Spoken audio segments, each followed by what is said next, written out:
Okay, let us start with a prayer.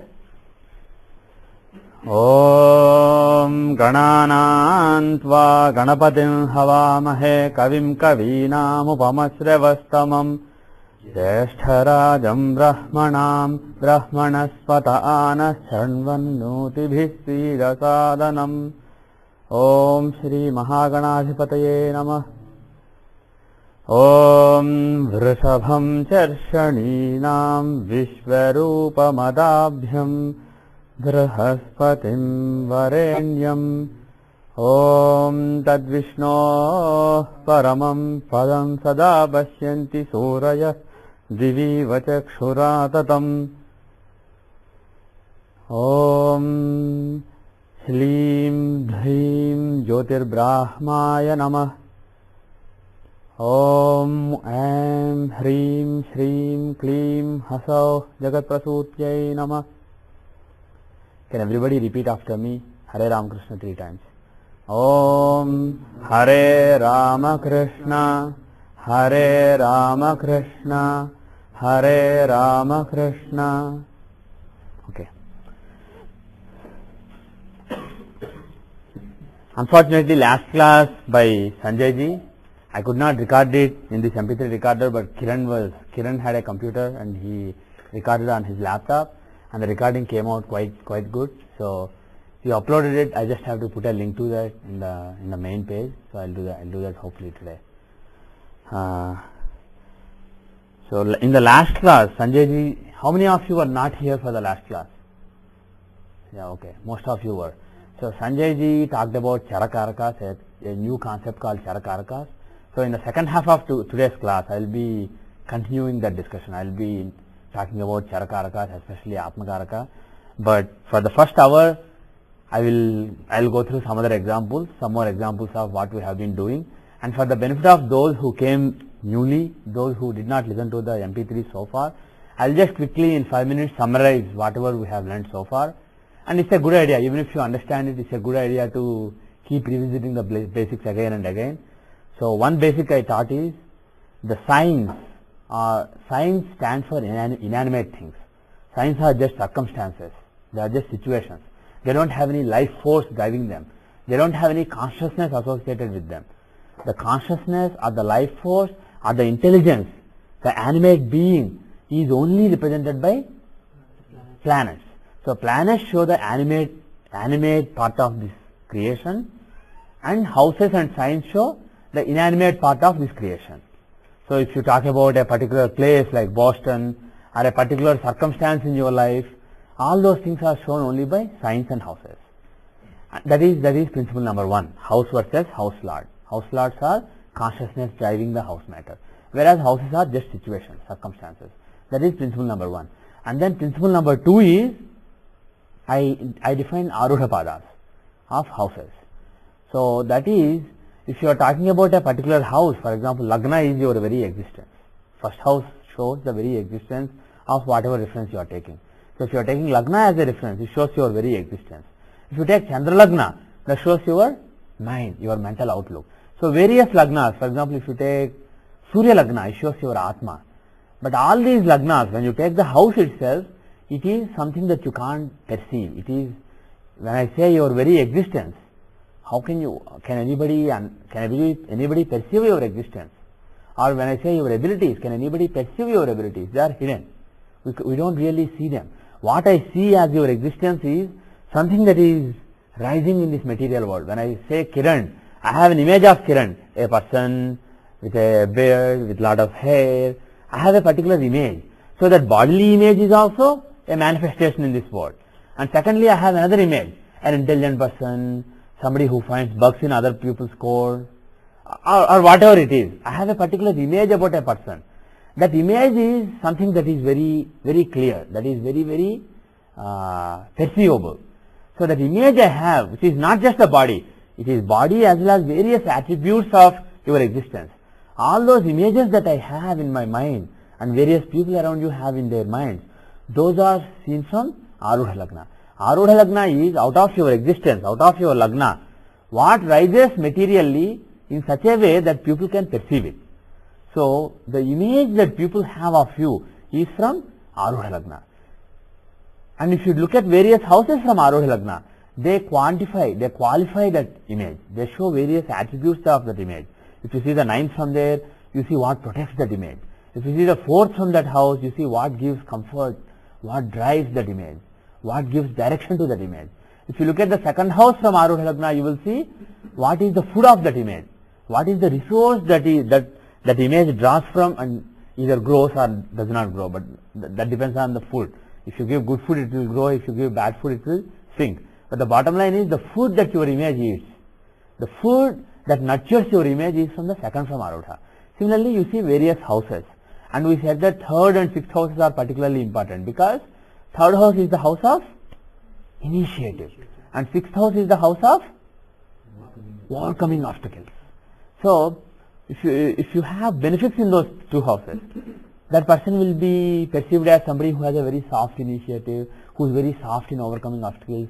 So he will be seen as he or she will be seen as a sadhu, a saintly person. On the other hand, if somebody has malefics in 3rd and 6th from Arudha, that person will be seen as a very forceful person, aggressive person, who has a lot of initiative, even to the extent of hurting somebody, who can overcome obstacles even if it means hurting other people. So 3rd and 6th from Arudha Lagna are particularly important.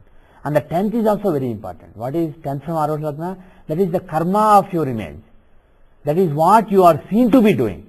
Not what you are doing, but what you are seen by the world to be doing is from the 10th from Arudha Lagna. And the 9th is very important. 9th from Arudha Lagna is the protection. That is the dharma of your image. 9th is the house of dharma. And as far as image is concerned, there is only one dharma, protect it. So 9th from Arudha Lagna is the protection of your image. So if there is a good planet there, it will protect your image. If there is a bad planet, the protection is withdrawn. You will suffer. Your image will take a big blow during such a time. So Arudha Lagna is very important. And the second thing, and another thing that I thought is the Arudha Padas. If you take the Arudha of various houses, for example here, Arudha Lagna is here, AL in this chart. By the way, this is in Telugu. Okay. They'll make the font a little bigger. Can everybody read this, or is it too small? Make it a little bigger. Okay. Okay. Okay, good. So if you see A4 is here, that is the Arudha of the 4th house. So what I said is Arudha of any house is that which manifests materially from that house matter. So if you, for example, say 4th house stands for comfort from vehicles, let's say. What is my comfort from vehicles? It's undefined. I mean, you can't perceive how happy I am with my car. Nobody can perceive it. But people can perceive what car I have. Whether I have a bicycle or a scooter or a car, what kind of car, is it a BMW car or is it a Hyundai car? People can perceive that. So whatever rises materially in this world, that from the 4th house matter, that can be seen from A4. So A4 can show one's vehicles, the kind of vehicles one wants, the kind of luxurious items one has. So these are things that you can put on a table or put on floor. These are things that you can see.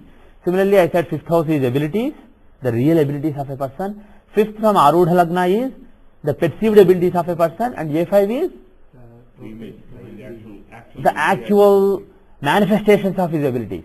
Like a score, somebody went for a particular exam, let's say SAT, and I don't know what are the scores in SAT like. Are they 1600 based, or if it's 1600 based, if somebody has 1500 out of 1600, then that particular score is a tangible thing. So those things. Similarly, if somebody has won an award or somebody topped his university, so that university topper distinction, all those things, or somebody failed an examination, he may be really a very smart person. Later he may win Nobel Prize in something, but still if he passed if he failed an examination, that failure in a particular examination, that is from A5. A5 is the tangible manifestation. Not the word tangible. It is something. If I say he is able or unable to do something, it's not tangible.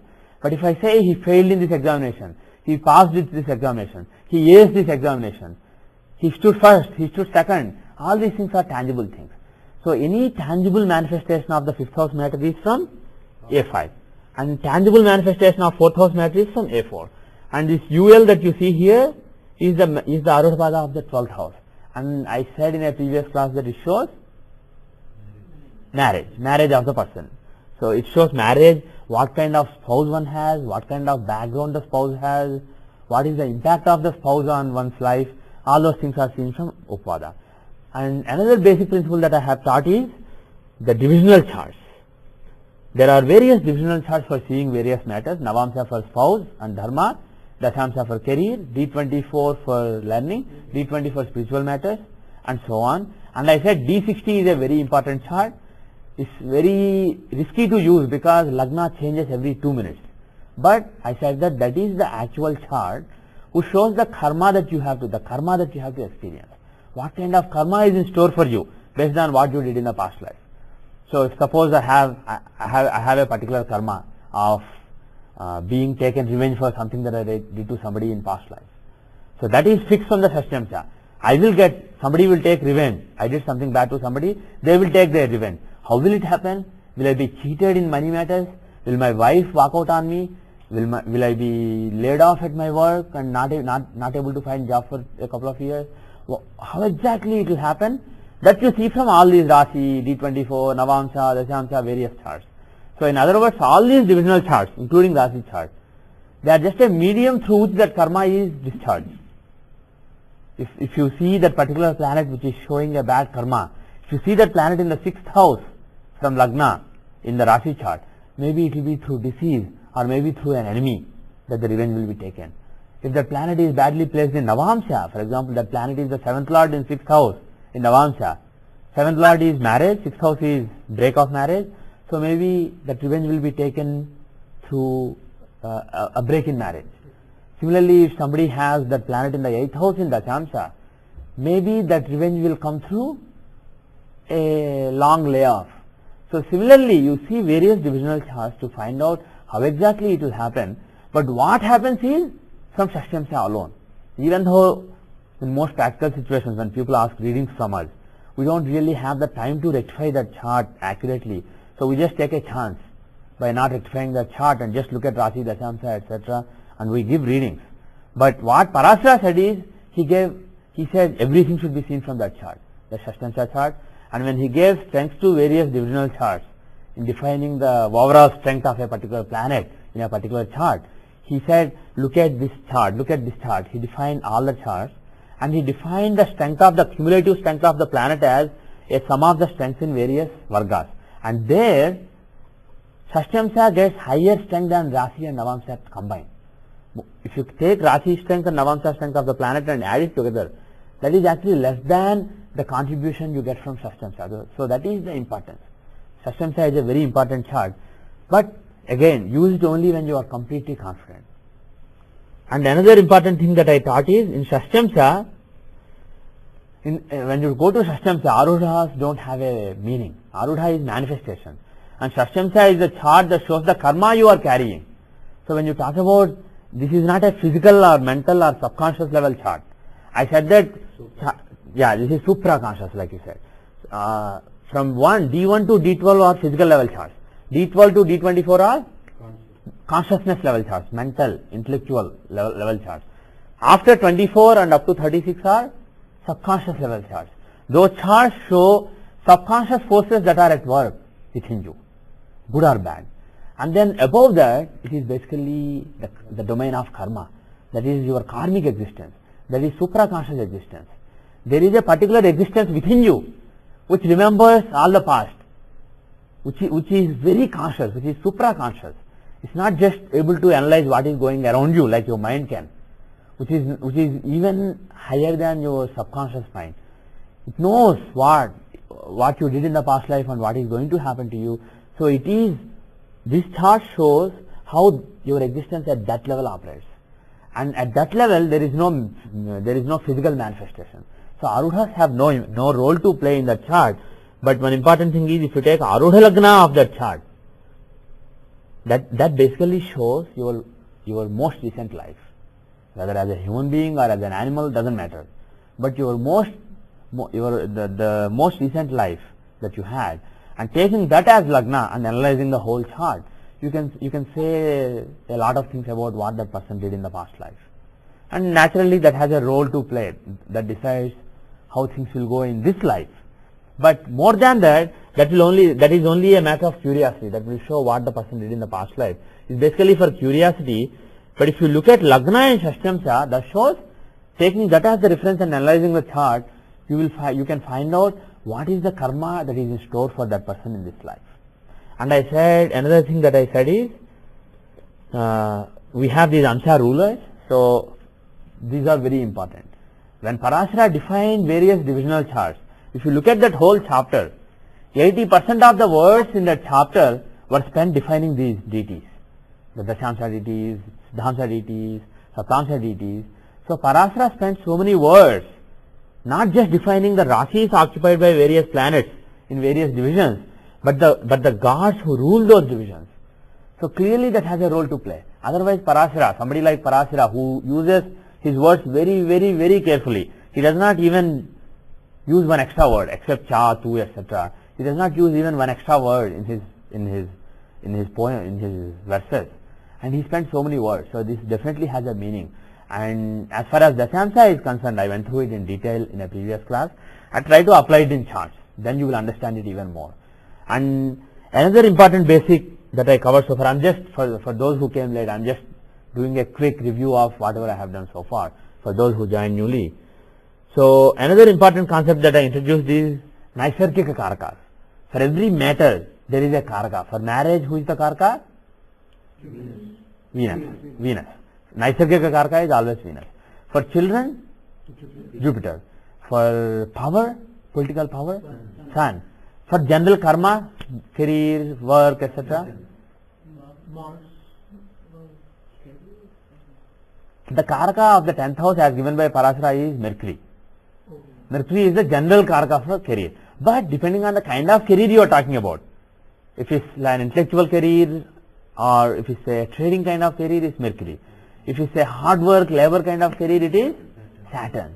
If it is a career in terrorism, then it is Ketu. Actually both are terrorists. Rahu and Ketu both can show a terrorist. Ketu does not have a head and Rahu has head. So Rahu shows all the top people, basically all the brains in a terrorist organization, and Ketu will show brainless people who just go and do it. Oh, pardon me? The soldiers, foot soldiers, yeah, the headless foot soldiers. So Rahu and Ketu both can show activities like terrorism. If you talk about politicians, who is the Karaka? Sun. If you talk about bureaucrats who are working with, pardon me? Moon. Moon shows the amartyas, the ministers, the bureaucrats, etc. And actual people who enjoy the power, they are Sun. And police kind of career, Mars. So there are various Karakas. Even if somebody is not a police, as far as your career is concerned, the initiative and drive you show in your career, further Karaka is Mars. So even if you are not a policeman, Mars is still an important Karaka in your Dashamsha. So every planet is Karaka for something or the other. But in general for career, it is Mercury. Now the concept that I taught is, I gave you an analogy so that this can be easily remembered. The analogy I gave is Karaka, Naisargika Karaka is like a project manager. If getting children or getting somebody married is seen as a project, then the project manager for that project is the Naisargika Karaka. He is finally the one who is responsible for making that happen. Other people will only cooperate, but he is the one who is accountable for that. So Naisargika Karaka is like a project manager. And then the planets who are in that particular house, suppose you are talking about 7th house, marriage, the planets who are in that house are basically like people who are in that project. And then planets who have a Rashi Drishti on that house, they are like people who have a role to play and people who have a permanent influence. And when I say permanent influence, it doesn't mean they are more important than other planets. Like in the example I gave, there may be a project and there may be a typist who comes for all the project meetings and takes notes and sends out mail even without understanding anything. She may just take notes and send the news of the meeting, project meeting, to all the project members. So she always has a role to play. Maybe not a crucial role, but she always has a role to play. So Rashi Drishti is analogous to that. Any planet that has a Rashi Drishti on a house, it has a particular role to play always. It is irrespective of the dashas. And then Graha Drishti, the planetary aspect, that is analogous to desire to work in a project. If a planet has Graha Drishti on a house, on let's say somebody's 7th house, The planet wants to get you married. Actually, that's a wrong way to say it. The planet wants to influence your marriage. It has a desire to play a role in the project called getting somebody married. When I say desire, the desire may be good or bad depending on the nature of that planet. Whether that planet is good for that marriage or not. If, it may be, for example, 6th Lord or 8th Lord. It may be a bad house Lord. If the 6th Lord of fighting or 6th Lord of break of marriage wants to play a role, has a desire to play a role in marriage, maybe he doesn't want you to get married. So what I said originally, any planet having Grahadrishti on the 7th house wants to get you married. That is wrong. It wants to play a role. It desires to play a role in the project called your marriage, either positively or negatively. That you have to judge. So that is Grahadrishti. And finally Argala, that is the most crucial thing. What are the Argala sthanas? If you take any house, the 2nd from there, the 4th from there, and the 11th from there. For example, take Taurus here, Upada. 2nd, 4th and 11th. Those are the houses that have Argala. And 5th house has a secondary Argala. But pay importance to 2nd, 4th and 11th houses. So planets in those houses, they cause an Argala, which means they intervene in that matter. What did you say? Yes, they have a decisive role to play. For example, to go back to the analogy that I gave in a previous class, if you are a chip design company, you may be working with some particular algorithm. For example, at my company, we make video chips, video encoding and decoding chips. So we deal with all the hardware and software people in the company. They deal with video encoding and decoding algorithms, MPEG 4, MPEG 2, these algorithms. So we do all these algorithms. But finally, there is one guy who doesn't know any of these algorithms. He comes and places. He does physical placement. Then we come up with the hardware and software. He decides which transistor should go. He makes the physical layout of the chip, and then the chip is taped out. The chip goes into production. So that guy doesn't understand the whole business, but still he has a conclusive role to play. He intervenes in this project, and without him the project is not over. So Argala is analogous to that. Any planet having Argala, it has a very conclusive and decisive role to play. And when will it play? Based on the dashas, when its time comes. So for Argala and Grahadrishti, the fructification depends on the dashas and under dashas. Also Gochara, transits. But we will not do transits for another month or so. So now having said that, so these are all the most basic things. I will probably try to type out all these things in a short note so that anybody joining newly can quickly refer to the notes and come to speed. We will do a couple of charts. Okay. Now let us see this chart. Can somebody just look at Rashi chart first? Let's not look at other charts. Let's look at the Rashi chart. By the way, for those who are listening to the MP3, the data is, this is an anonymous, this person will remain anonymous. The data is October 12, 1931, 7:53:29 AM, 5:30 east of GMT, that is Indian Standard Time, 81 east 12, 16 north 13. I think it's slightly wrong, but that's okay. I think the longitude and latitude are slightly off. So 81 east 12, 16 north 13, 7:53:29 AM IST, October 12, 1931. Pardon me? 16 north 13, you can see it there. 16 degrees 13 minutes north. That is the latitude. Longitude is 81 degrees east 12 minutes. So this gentleman, it is a man, it's not a woman. Now look at the chart. Yes, Kiran. And by the way, if you know who it is, don't say it. Yes. How do you, is there a way of saying is this a man's chart or a woman's chart? There is, but I am not an expert in it. I don't know of something that works consistently. There is something based on Vikati Lagna, etc. I haven't really spent much time studying that, so I don't know. Actually, there are principles that even let you know whether this is a human being or whether this is an animal.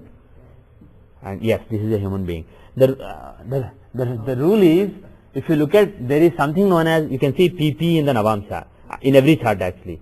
That is Pranapada Lagna. That is the base of your prana, base of the life force within you.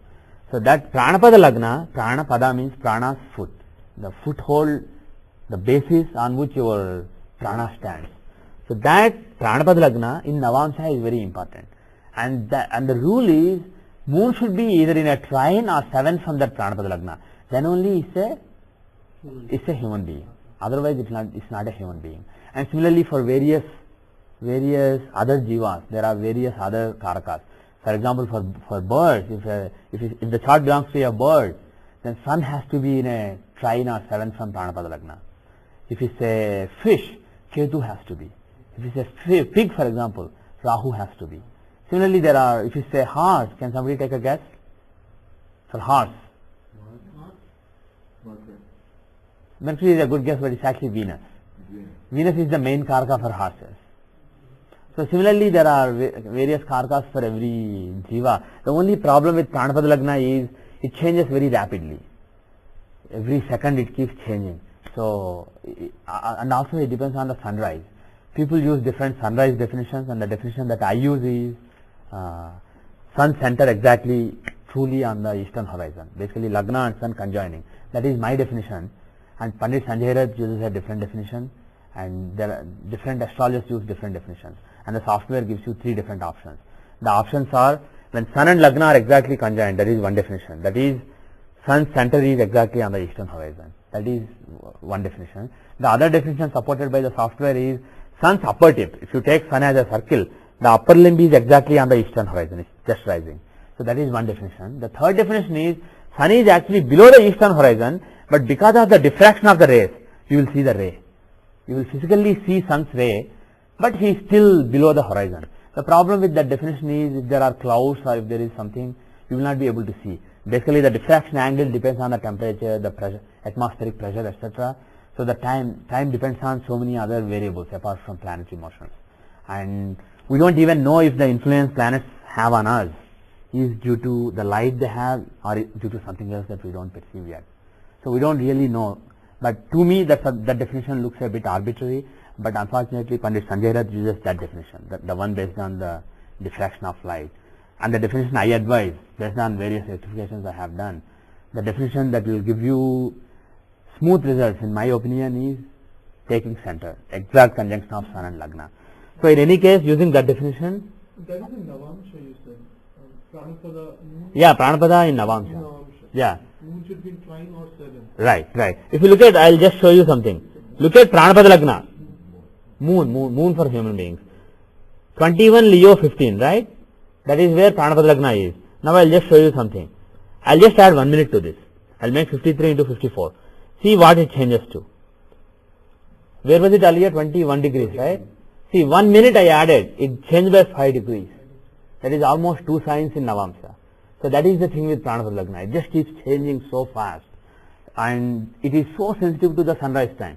If you use different definitions of sunrise, the actual time of sunrise will change by 5 minutes or even 10 minutes. So because of that, Pranapada will complete a couple of rounds around the Navamsha, around the whole zodiac. So it's so sensitive. So you have to be very careful when you use it. Now let me change back the time. Okay, I change back the time. Okay. So anyway, assuming that this rectification is accurate and assuming that all the settings like sunrise setting, etc. are accurate, this person is a human being. But anyway, this is the rule for deciding human beings, and for deciding the sex, there are rules, but I am not proficient in those. Then he is in, Rahu is also in the... Yes. It doesn't mean only moon. Always there will be so many planets in trines. But moon definitely has to be in a trine for it to be a human being. Otherwise, it's not a human being. If that moon is weak, maybe even if there is moon, it may not be a human being. So there is more to it, but this is basically a necessary condition, not necessarily a sufficient condition. Okay, now what I want you to tell me is just have a cursory glance at the chart and say some basic things that come to your mind. Or to drive, let me ask one question. Do you think this person is spiritual or not? What is your honest assessment? Yeah, very spiritual. Ketu, Mercury, Sun in 12th house, I see there. Yes. So you have Ketu, Mercury and Sun in the 12th house. So does it mean the person will be spiritual? Third and D20. Let's not go to D20. Just based on the Rashi. I want you to tell me right now. Third contains... Oh, you are looking from Arudha Lagna? I did not ask you whether he is considered to be a saint or a very forceful materialistic person. I did not ask about that. We will come to that later. What I asked is, inherently, is he a spiritual, very spiritual person or not? Spirituality is what are the moksha trikonas? Fourth house is the house, 4th, 8th and 12th are the moksha trikonas. Fourth house is the house of direction, gati. So the comfort that you have will direct you. It will give a direction to the journey of your soul. So fourth house is the house of gati, direction. And then 8th house is the house of tapasya, tapas, sadhana. And 12th house is the house of being free, being liberated. So here, if you look at the moksha trikonas, the 12th house really dominates. Who is the karaka for moksha? Ketu. Excuse me. Ketu is the karaka for moksha. Where is he? He is placed in the 12th house. Usually when you see Ketu in the 12th house, you can say that person will be spiritual. But again, it depends on what kind of karma that Ketu is carrying. Maybe he is carrying a very terrible karma. So to see that, look at the karma carried by Ketu. D60 Amsha will show what kind of karma from past life Ketu is carrying. Each planet will carry a different kind of karma. One planet may be carrying a bad karma with it to this life. One planet may be carrying a very good karma. Look at Ketu. What karma? He is carrying Sudhamsha. What does Sudha mean? Okay, it's good. Okay. So Sudhamsha. Sudha is, it's a few, one meaning is moonlight. Sudha means, another meaning is Amruta, nectar. So there are various meanings. But basically Sudha shows, Ketu being in Sudhamsha shows that as far as moksha and moksha related matters are concerned, the karma that Ketu is carrying from past lives is something of purity. So when Ketu, the moksha karaka, is carrying very pure karma, pure spiritual karma from past lives, past several lives, and he is placed in the 12th house with the 12th lord. By the way, when I gave the analogies, I forgot one thing. The lord of a house is like a group manager. All the planets in that house basically are at his mercy. So he is like the analogy is he is like a group manager. So if somebody has a desire to work on a project, the desire may or may not fructify based on the relationship he has with his boss, group manager, the dispositor, and the relationship he has with the program manager, and the relationship between the program manager and the group manager. So we'll see an example of that later, but that completes the analogy. And coming back to this example, the lord of that house and the karaka, this is like program manager and the group manager are actively working in that project. The group manager of the group that is playing the main role in this project and the project manager of that project are directly working in that project. So the project has a very good chance of success. So, excuse me, what is the kind of karma Mercury is carrying? Komala. What does Komala mean? Delicate. Delicate and gentle. So, in the matter of dharma and spirituality, why dharma? Because Mercury owns the 9th house. From here, this is the 9, 10, 11, 12. So, Mercury owns the 9th house and the 12th house. Dharma and moksha. He is a very important planet. So, that Mercury carrying a good karma from past lives means he has a very gentle dharma. He follows his dharma very gently. And he has the spiritual purity in him. So this is definitely somebody who is very spiritual. Now come to the point that Kiran was making. Look at the Arudha Lagna. Look at the 3rd and 6th. He has a very saintly image. Jupiter in Arudha Lagna. Jupiter in Arudha Lagna. That gives a either saintly image or learned image. Image of a priest. But do people think that he is very sadhu like? Jupiter in Lagna only gives that learned image. Had the same Jupiter been, forget exaltation, had he been here, he would have given the image of somebody who has a very soft and gentle initiative, who does not boldly go and take a weapon and fight with people. And had the same Jupiter been here in the 6th house, he would have given the image of somebody who does not have enmity, who does not fight, who does not go to war with people. Okay, now you were saying something. No, he's a very bold person. Yes. So to see whether this person is perceived to be somebody who is bold and fighting, quarreling, or he is considered to be, I don't care, whatever you do, that kind of saintly image he has. To see that, look at 3rd and 6th. Jupiter in the Arudha Lagna does not make him that. Jupiter in 3rd and 6th will make him will give a saintly image. Jupiter in Lagna will give, not Lagna, Arudha Lagna, will give an image of a learned person. The planet directly in Arohi Lagna directly controls your image, not the image relating to your boldness, your fighting, etc. Only your overall image. So his overall he is considered to be a very learned scholar.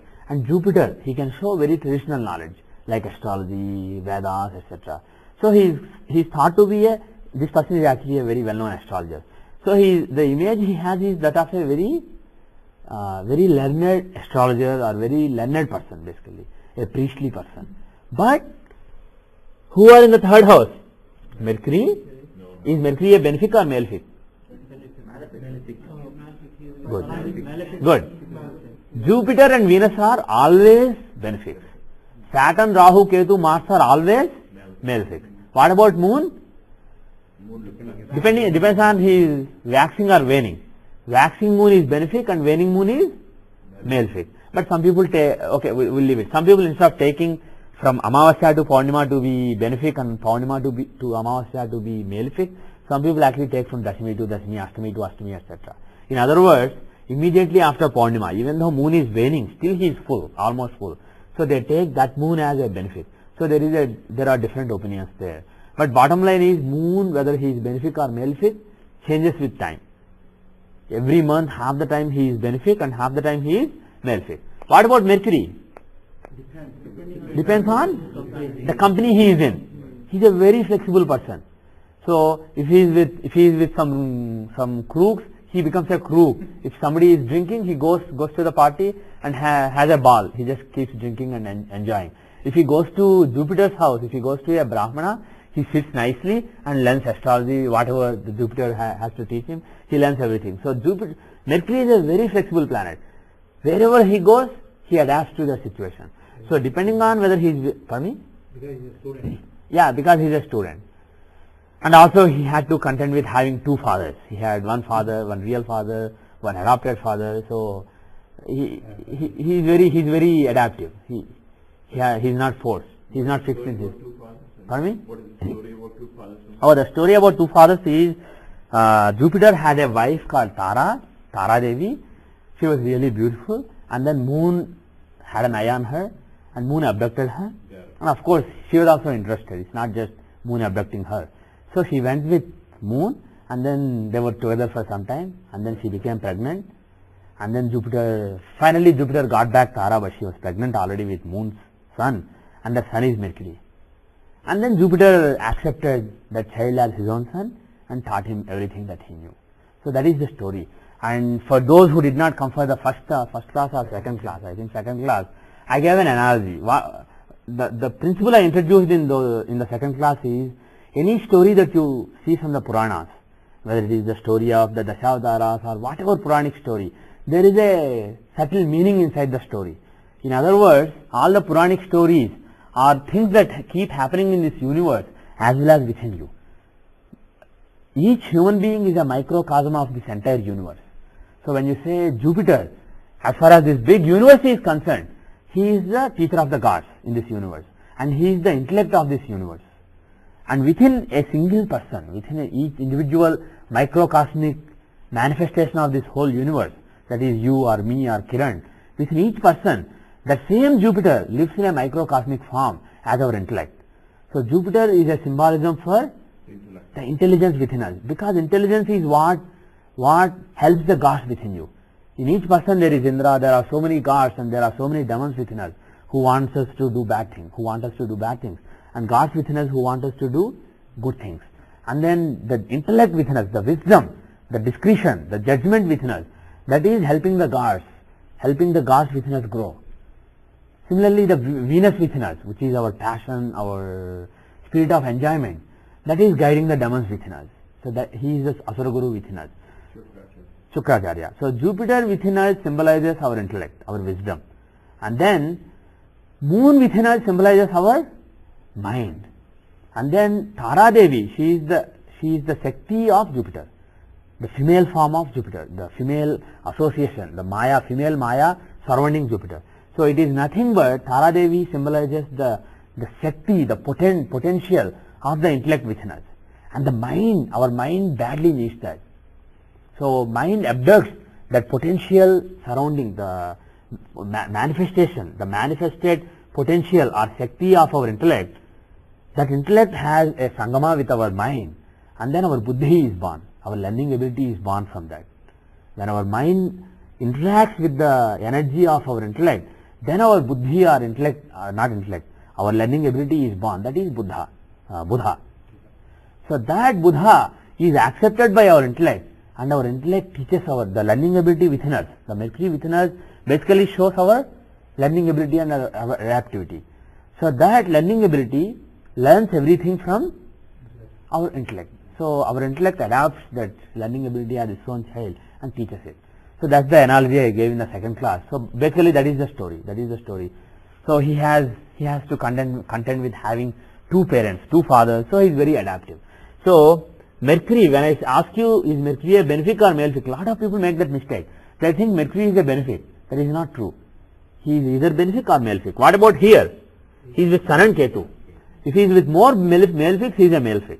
If he is with more benefics, he is a benefic. Here, he is with more malefics. Actually, he is only with malefics. So Mercury is a first rank malefic in this. Actually, I shouldn't say first rank, second rank malefic here. Ketu is the first rank malefic here. And Mercury and Sun they are second rank malefics. So these three planets show this person has lot of strong determination, very bold. If he wants to do something, he will boldly take a weapon and go. He has the drive within him. And some people, they take weapon, but when they go to war, they don't want to kill somebody, they just come back. So that is seen from the sixth house. Third house is your ability to take a weapon. Basically, this is the drive, what drives you. And then after the drive, whether you can actually go and kill enemies, whether you can overcome the obstacles, that is seen from the sixth from Arudha. So sixth has Shani. So he doesn't mind inflicting lot of pain on enemies. If there is Shani, that person can inflict pain on, he can make those people really sad. He can inflict pain on people very coldly and ruthlessly. If Rahu is there, he can cheat people. Rahu gives cheating ability. If there is Mars, he can just give a blow. Here, because it's Saturn, he won't give a blow. He will slowly do it, but slowly make it so painful, make the quarrel so painful for the person that the person has to withdraw. So that is, but bottom line is he is ruthless. So because there are only malefics and no benefics, people who know him, people who know this particular astrologer, this particular gentleman, they will not think he is a spiritual person. Lot of people will unfortunately have the image that he is very aggressive, very pushy kind of person, very quarrelsome. That is the image people have of him. And but the bottom line is, as astrologers, we know that he is a highly spiritual, very advanced. His spirituality is very advanced. It is very tough to decouple all these concepts, but you have to realize that things are not just black and white. There are a lot of gray areas when you talk about real human beings. Just because somebody looks spiritual, he is not necessarily spiritual. Just because somebody looks like a quarrelsome person who is not at peace within himself, somebody may look, this person will probably, because of the strength of third and sixth from Arudha, having malefic, people will think that he is not at peace with himself. He is always angry at people, always wanting to hurt others, etc. That is the image people have of him. But he is a very, very, very spiritual person. Now, let us look at his Dashamsha. Actually, which is the planet you would call the strongest in his chart? Can somebody tell me which planet is really strong in his chart? Venus. So Venus in Lagna, what will normally you expect? What will you normally expect? Enjoyment. Pardon me? Artist, passion, yeah. Pardon me? Yeah, Moon and Venus combination. Oh, a lot of money. Money okay, yeah. Lot of money you would expect. Yeah. Would you expect him to be a playboy kind of person normally? Passionate. Yeah, very passionate but he is not. He is a bachelor. How old is he? 31. He was born in 31. So he is 73 years old, 72 years old right now. But he has been a bachelor throughout his life. He never married. So what is the problem with Venus? What is the karma Venus is carrying from past life? Venus in Lagna is in Kulagramsa. What does Kulagna mean? Breaking the family. destroying the family. So this person basically did not carry his family forward. He did not. That Venus gives sexual pleasures, sensual pleasures, etc. So that Venus being in Kulagramsa, even though he is in Lagna, that shows that this person may choose to not marry and may choose to stop his lineage with him. So this person did not marry. Because of the karma that Venus is carrying from the past life, even though Venus is in Lagna, this person did not marry. And of course you can also look at Navamsa to get a clearer picture about marriage. Just Venus being in Lagna in Kulagramsa is not sufficient. That is only an indication, but it is not really sufficient. So you can look at the other things. I did not see the Navamsa. Let me see. Yeah. Okay. Navamsa. See, what about Navamsa? Lord of Sevens is in the 8th house. Yeah. And That is one bad indication. Look at the Lagna. Navamsa Lagna. Who is in Navamsa Lagna? So the main planet who drives his dharma is Ketu. Ketu is the one who drives his dharma mainly. And Ketu shows detachment. So detachment is basically the core of his dharma. So that is one reason. And the other reason is 8th house has moon in 7th house. Moon in 7th house is okay. But moon afflicted by Rahu. That too, what is Rahu here? Is there something special about him in this chart? Rahu? Okay, what is special about 11th Lord for a Chara Rasi, Chara Lagna? Lagna is a mobile sign. What is special about 11th sign? Badhaka. For Chara Rasis, 11th house is Badhaka Sthana. For Sthira Rasis, 9th house is Badhaka Sthana. For Diswabhava Rasis, 7th house is Badhaka Sthana. So Rahu is the Badhaka. So Badhaka Sthana Lord is in the 7th house, eclipsing moon. The planet, what does moon own? The house of comfort. So the house of comfort and happiness and harmony. That moon is in the 7th house of relationship, eclipsed by Badhakesh Rahu. So 7th house and 4th house are badly afflicted. And more importantly, the 7th Lord Venus is 8th house. He is in the Maranasthana. Second house is not Maranakaraka, just Maranasthana. Marakasthana. Second and 7th houses are Marakasthanas. So if the Lord of a house is in the second from itself, that house is not good for that house. He is basically in the Marakasthana from there. So because of these reasons, and I would say more than all these reasons, Ketu in Lagna is actually carrying such good karma with him that takes him so towards moksha and spirituality that the person may not be interested in the regular dharmic life. And if you look at the Dashamsha of this person, D10. Now, what kind of career will he have? I mean, first, before saying what kind of career, let's say if he has a good career or bad career. Or in other words, the karma of the planets who are important for his career, the karma carried by them from the past life, is it good or bad? What kind of karma? So, what is the house for karma? 10th house. So, look at the Dashamsha chart, Vrishabha, Taurus rises, and the 10th house has Rahu in it. And who are the lords of that house? Rahu and Saturn. So, there are two lords.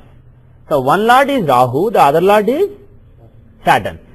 So, what kind of career does Rahu give? Yes, Rahu can give research, yeah. Occult and? Isn't Shani stronger because he is one more planet? Pardon me? For the lordship of Aquarius? Yeah. Isn't Yes, Shani is stronger, but I am just looking at both the planets. okay. I am just looking at both the planets. What kind of career will Rahu give?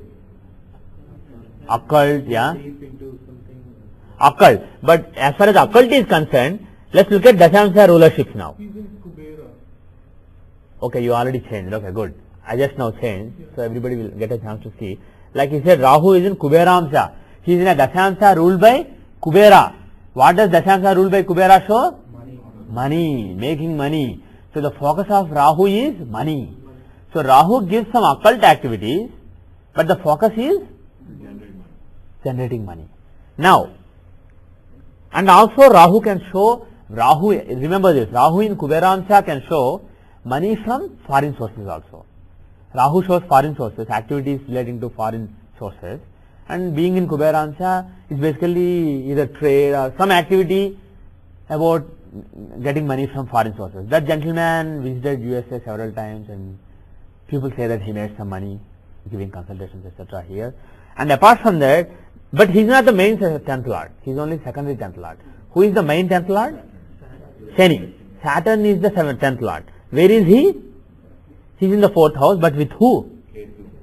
So, yes. Why is Saturn 10th house? Because his own house, 10th house. Yeah, 10th house is Saturn's house. 10th house, okay. He owns Capricorn and Aquarius. So is that why he's the main lord for him? Actually, Aquarius has two lords, if you remember, Rahu and Shani. Yes. So, whoever is stronger, here Shani is with another planet, Rahu is alone. Okay. So, Shani is clearly stronger. But Rahu is in that house itself. So, this is like, this house has two owners, me and my wife, let's say. Both of us own a house. But she always lives in that house, and I'm most of the time I'm spending at my office, or let's say I keep traveling on office work. So she, even though I may be more influential, I may be considered to be the main owner of the house, my wife may be taking care of it. So she also has a role to play. So that is why you should take both the lords. But the main lord is Saturn. Now Saturn, what kind of karma does Saturn show? Service, right? Yes, Saturn shows service, but he is with Ketu. Saturn is with Ketu, and they have Argala of Venus. Saturn and Ketu and Venus, these three, when they are together, or when they are in mutual trines, or when they have some relationship, they create a yoga called Tapasvi Yoga. Because Shani gives discipline, the perseverance, the discipline. You can cold-heartedly, without any emotion, unemotionally, you can just pursue something. That kind of discipline is given only by Shani.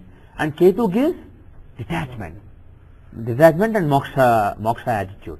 And Venus gives, what does Venus give? Passion. Venus is the planet of Rajas, the energy. So the passionate energy, without passionate energy you can't do any tapasya. So those three planets together, if they are together, or if there is some kind of influence coming from all the three, that is a tapasvi yoga. That makes somebody a tapasvi, which means he will keep working towards a particular goal.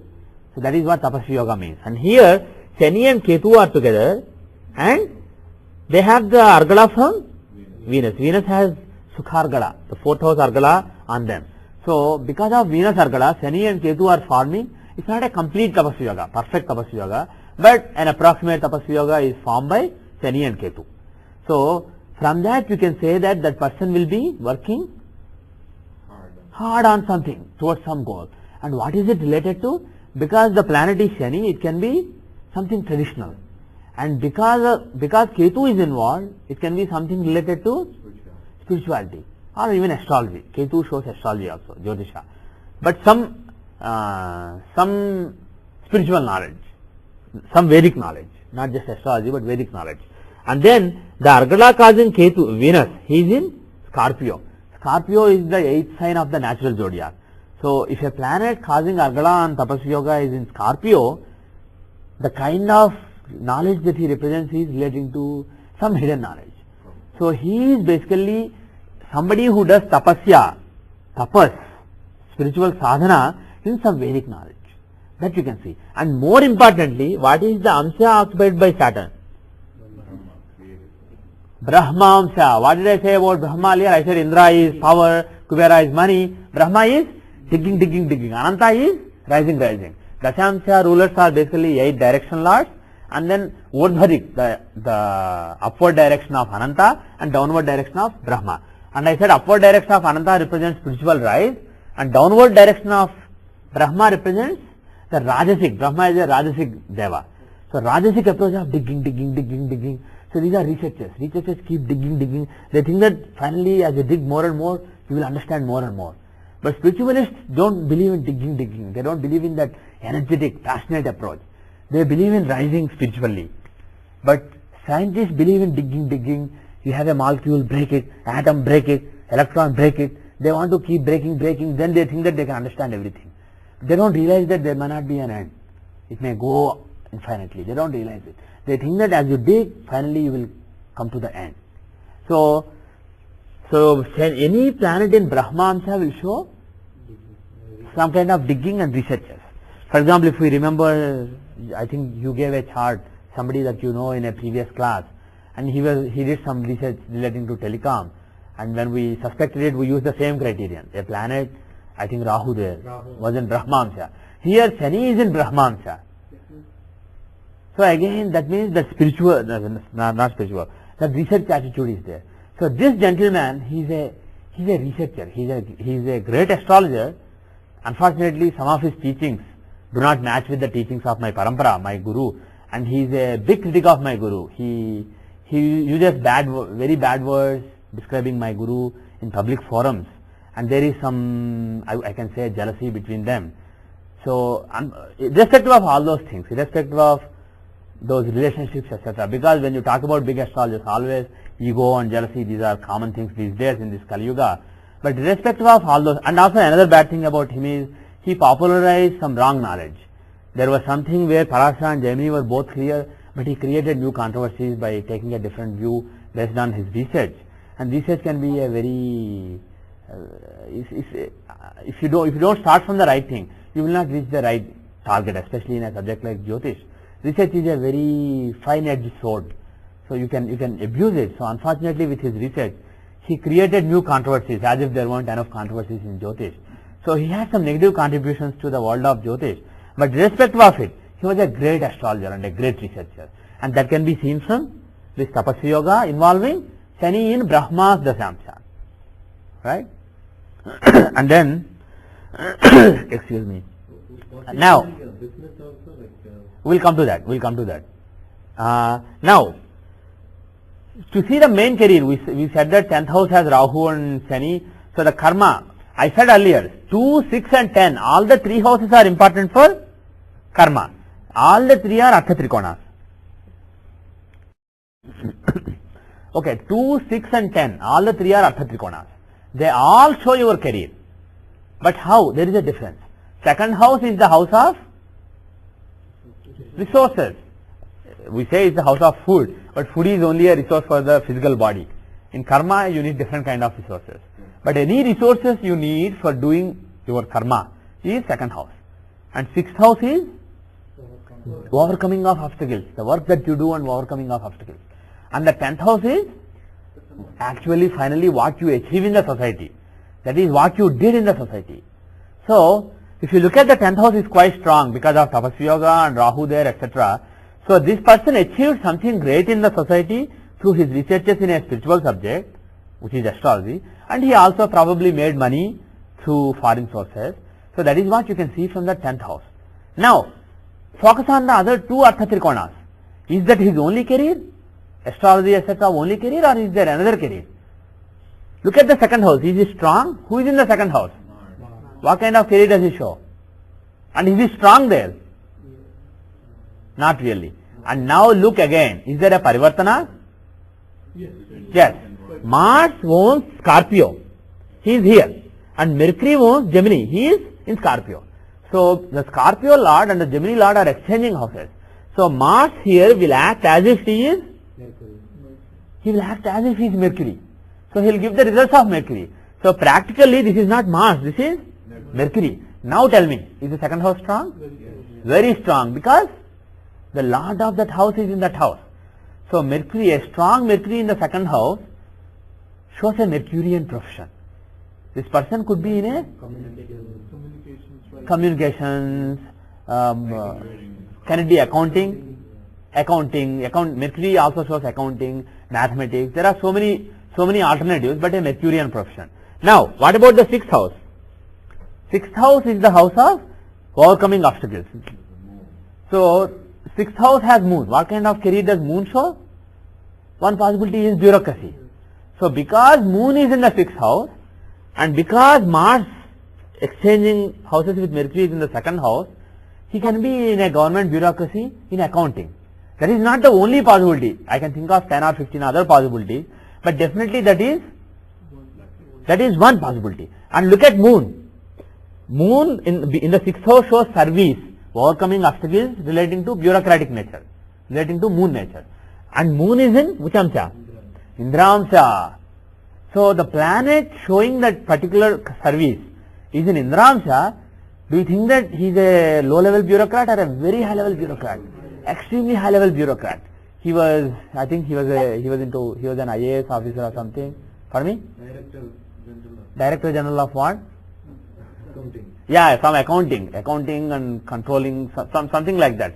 Some kind of in the Indian government, in the central government, some kind of taking care of accounts, accounting and controller, auditing, some kind of auditing, accounting. Yeah, there is some kind of that department, and within that department in the Indian government, he was a director. He was a director or director general. He was at a very high level, and that you can see from Mercury and Moon being in Indra-amsha. So this is how you analyze Dashamsha. If you just look from Dashamsha 10th house, you will not always guess the career correctly. If there is a strong planet in the 2nd and 6th houses, you can use those houses also. Now, the 7th house has 3 planets in it.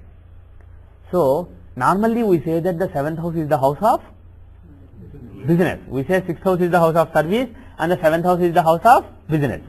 So, when I said it last time, I said that it's only a thumb rule. It doesn't always have to work. Because bottom line is 6th house shows overcoming obstacles. If you are in service, you have to overcome lot of obstacles. And 7th house is basically desire, house of desire. So, if you have a lot of desires, you are likely to be working for yourself and doing your own business rather than serving somebody else. So, that's basically the logic. But it's not foolproof. There may be a businessman who's working so hard always, who is himself at the desk and working so hard. So, in his case, 6th house may be strong too. And there may be somebody who's in service, but he may have strong desires and he may be frustrated. So, that rule doesn't always work. And this particular gentleman, to the best of my knowledge, he doesn't have any business, but there are people around him who converted some of this astrology publishing, etc. into a business. But I don't think he is directly involved in any business. And here, one of the planets in the 6th house is Venus, the 6th lord. So basically, even if a person like this, I don't know the facts about him, but I will not say anything about him. But if you see a chart like this, where the 6th lord is in the 7th house, if you advise that person to go into business, you advise him to first go into service and then convert that into a business. If you see the 6th lord, Venus in the 7th house, such a person will first serve, he will be in service, and then from that he will slowly branch off and have his own business. Don't tell him to start a business fresh. He has to work under somebody for some time before he takes up any business. So that is normally what you would advise. Okay, actually let us close this chart. I have a quick Yes, question. if you have quick Normally, question. 7th house normally refers to marriage and relationships. I've heard of only 10th house for business and Yeah, career and all yeah. that. That's why I'm a little not confused, concerned, conflict. That I am saying that 10th house is not the only house of career. I see, okay. Yes, 10th house it is the karma that you do. Okay. It is what you finally achieve in the society. And when you are talking about your career, somebody may not achieve anything at all. What somebody achieves may be very small, and he may be spending all his time overcoming all kinds of troubles, all kinds of obstacles in his karma. So 6th house is also important. And somebody he may be so resourceful that his resources may show his karma, what kind of line he is into. Somebody may have a great speech, or somebody may be very good at mathematics. So his career is mathematical career. His career is speech. In other words, the 2nd, 6th and 10th, all the 3 are clubbed together as Artha Trikonas by Maharshis. So because of that, they all go together. It's not like if a planet is in the 2nd house, it is in a trine from the 10th house. So it will it will promote the 10th house. So they are all interlinked. I am not saying 10th house is not the house of career, but I am saying you see real charts.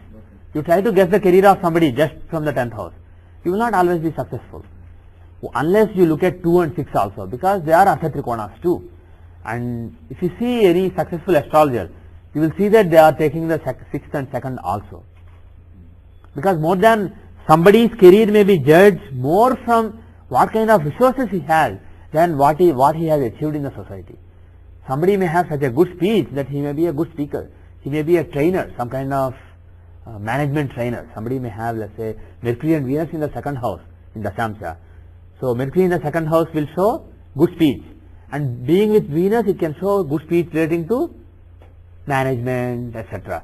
So that person may be a management trainer. He may be a good management guru, and he may be a management trainer. But he may be known in the society because of some charity he did. So if you look at the 10th house, You may only see that. You may see that he's a great charitable person who made a lot of donations to charity. But you may not be able to see what he actually does. If you look at the second house, it may become clear. Oh, he's a good speaker, so his career is related to speech. You see what I am saying? What I am saying is not against what the Maharshis taught. The 10th house showing career is basically an oversimplification of what Maharshis taught.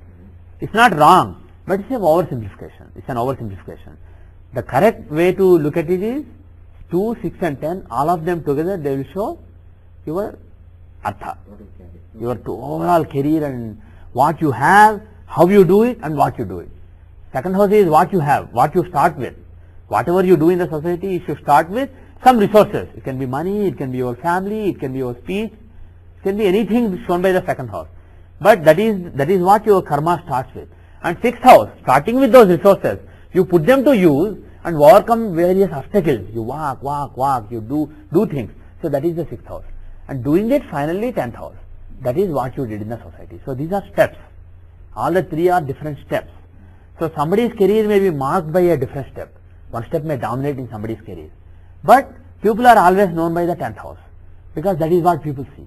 For example, in this person's case, this gentleman that I showed, people know him by Aquarius, the philosophy, the spirituality, the occult knowledge. He is known in the society because of his astrological activities. Nobody knows him. I mean, very few people know him as the Director General of some accounting and auditing and control department. Very few people know him like that, even though that is his actual job.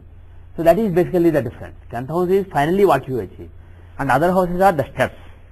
You have a question, Vijay? What you are asking actually is why 10th house shows business. Exactly. Oh, Seventh house. I see. 7th house, that is again, that comes from the tradition. Because 7th house is the house of desire. The 7th house is the house of desire. 6th house is the house of serving somebody. Overcoming obstacles means you are serving. If you have to always overcome obstacles, that means somebody is giving you obstacles. There is a boss who is giving you obstacles.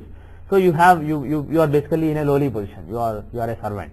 So that is why 6th house is the house of servants also in a chart. And in a Dashamsha, it is the house of the service that you render. And 7th house is desire. We talked about this earlier. 3rd house is the seed of Kama. Kama Trikonas are 3, 7 and 11. 3rd house is the seed, that is your initiative, the drive within you. That is the 3rd house. And then from the drive, the desire is born. So 7th house is your desire, what you want to achieve. And 11th house is finally the gains that you get. So these are again 3 different steps. First you need to have drive. And then from the drive you form a desire. I want to do this, I want to do that, I want to buy this. So you have a desire that's guiding you. So 7th house having more planets typically means somebody with a strong desire. If somebody has a strong desire, he's not likely to be happy working for somebody. So he will probably be in a business. But again, it depends on what kind of amsha those planets are in. If the planets in the, pardon me? Jupiter and Venus were both in Agni. Yeah, Jupiter and Venus. So if you look at, very excellent point, Vijay. Very good. That means they're fighting each other too. They are fighting each other. There is a conflict, inherent conflict. There are 2 gurus, Jupiter and Venus, both excellent in Vedic knowledge, excellent in traditional knowledge. But Jupiter shows sattvic approach and Venus shows Rajasic, pardon me? Rakshasa approach also, Rajasic approach. That was going to be my next sentence. Jupiter shows godly approach, Venus shows compromising approach that will even satisfy demons. So there is a conflict, but bottom line is his desire is relating to occult knowledge. Scorpio shows occult knowledge. So his desire is relating to occult knowledge, and the 2 planets, intellectual planets, Jupiter and Venus are there. So it is an intellectual desire. So more than business, had one of those planets been in Kuberamsha, Jupiter or Venus or Mars, then he would have Money, business or money, right, proper profession. Exactly. I have a small doubt. Yes. Here there is a Parvatana between Mars and Mercury. Yeah. So normally for considering whether Mercury is Genesis or not, we see the association. Yeah. So here we consider as if Mercury is in Yes. Gemini. Yeah. So do we consider the fact he is with Jupiter and when he is with Genesis? So do we say, for example, there was a malefic in the Gemini. Yeah. So in that case, do we consider You consider Mercury is basically still in this house. Mars will act like Mercury. Mars will act like Mercury in this chart. If Mercury is benefic, Mars will act like that benefic Mercury. If Mercury is malefic, Mars will act like that malefic Mercury. So it is still Mars, but he is acting like Mercury. It is like I am living for a week in your house, you are living for a week in my house. So I will try to take care of the house the way you normally do, and you will try to take care of the house the way normally I do. So that is basically it. So during that particular month, week, if I am bad, you will be bad. If I am very lazy and not cleaning my house every day, you will be that way. On the other hand, if my nature keeps changing and during that particular month, let's say I am keeping the house very clean, then you will try to do that. So Mars will give the results of Mercury, but that Mercury is this Mercury. So Mercury is with Jupiter and Venus, so he will behave like a benefic. So Mars will give the result of a benefic Mercury in Gemini. But Mercury is in Nirati Amsha, so will Mars give results corresponding to Nirati? Yes. So when you come to his desires, look at Jupiter and Venus. Jupiter and Venus are in Agni Amsha. Agni is engineering, transforming something. Agni is fire. Fire is basically something that transforms. It transforms vegetable into a food that you can eat. It can transform raw rice into something that you can eat. It will transform the words that I am speaking into some concepts in your brain, the Agni in your brain. So Agni, wherever it is, whether in your body or in this world, it transforms things into something.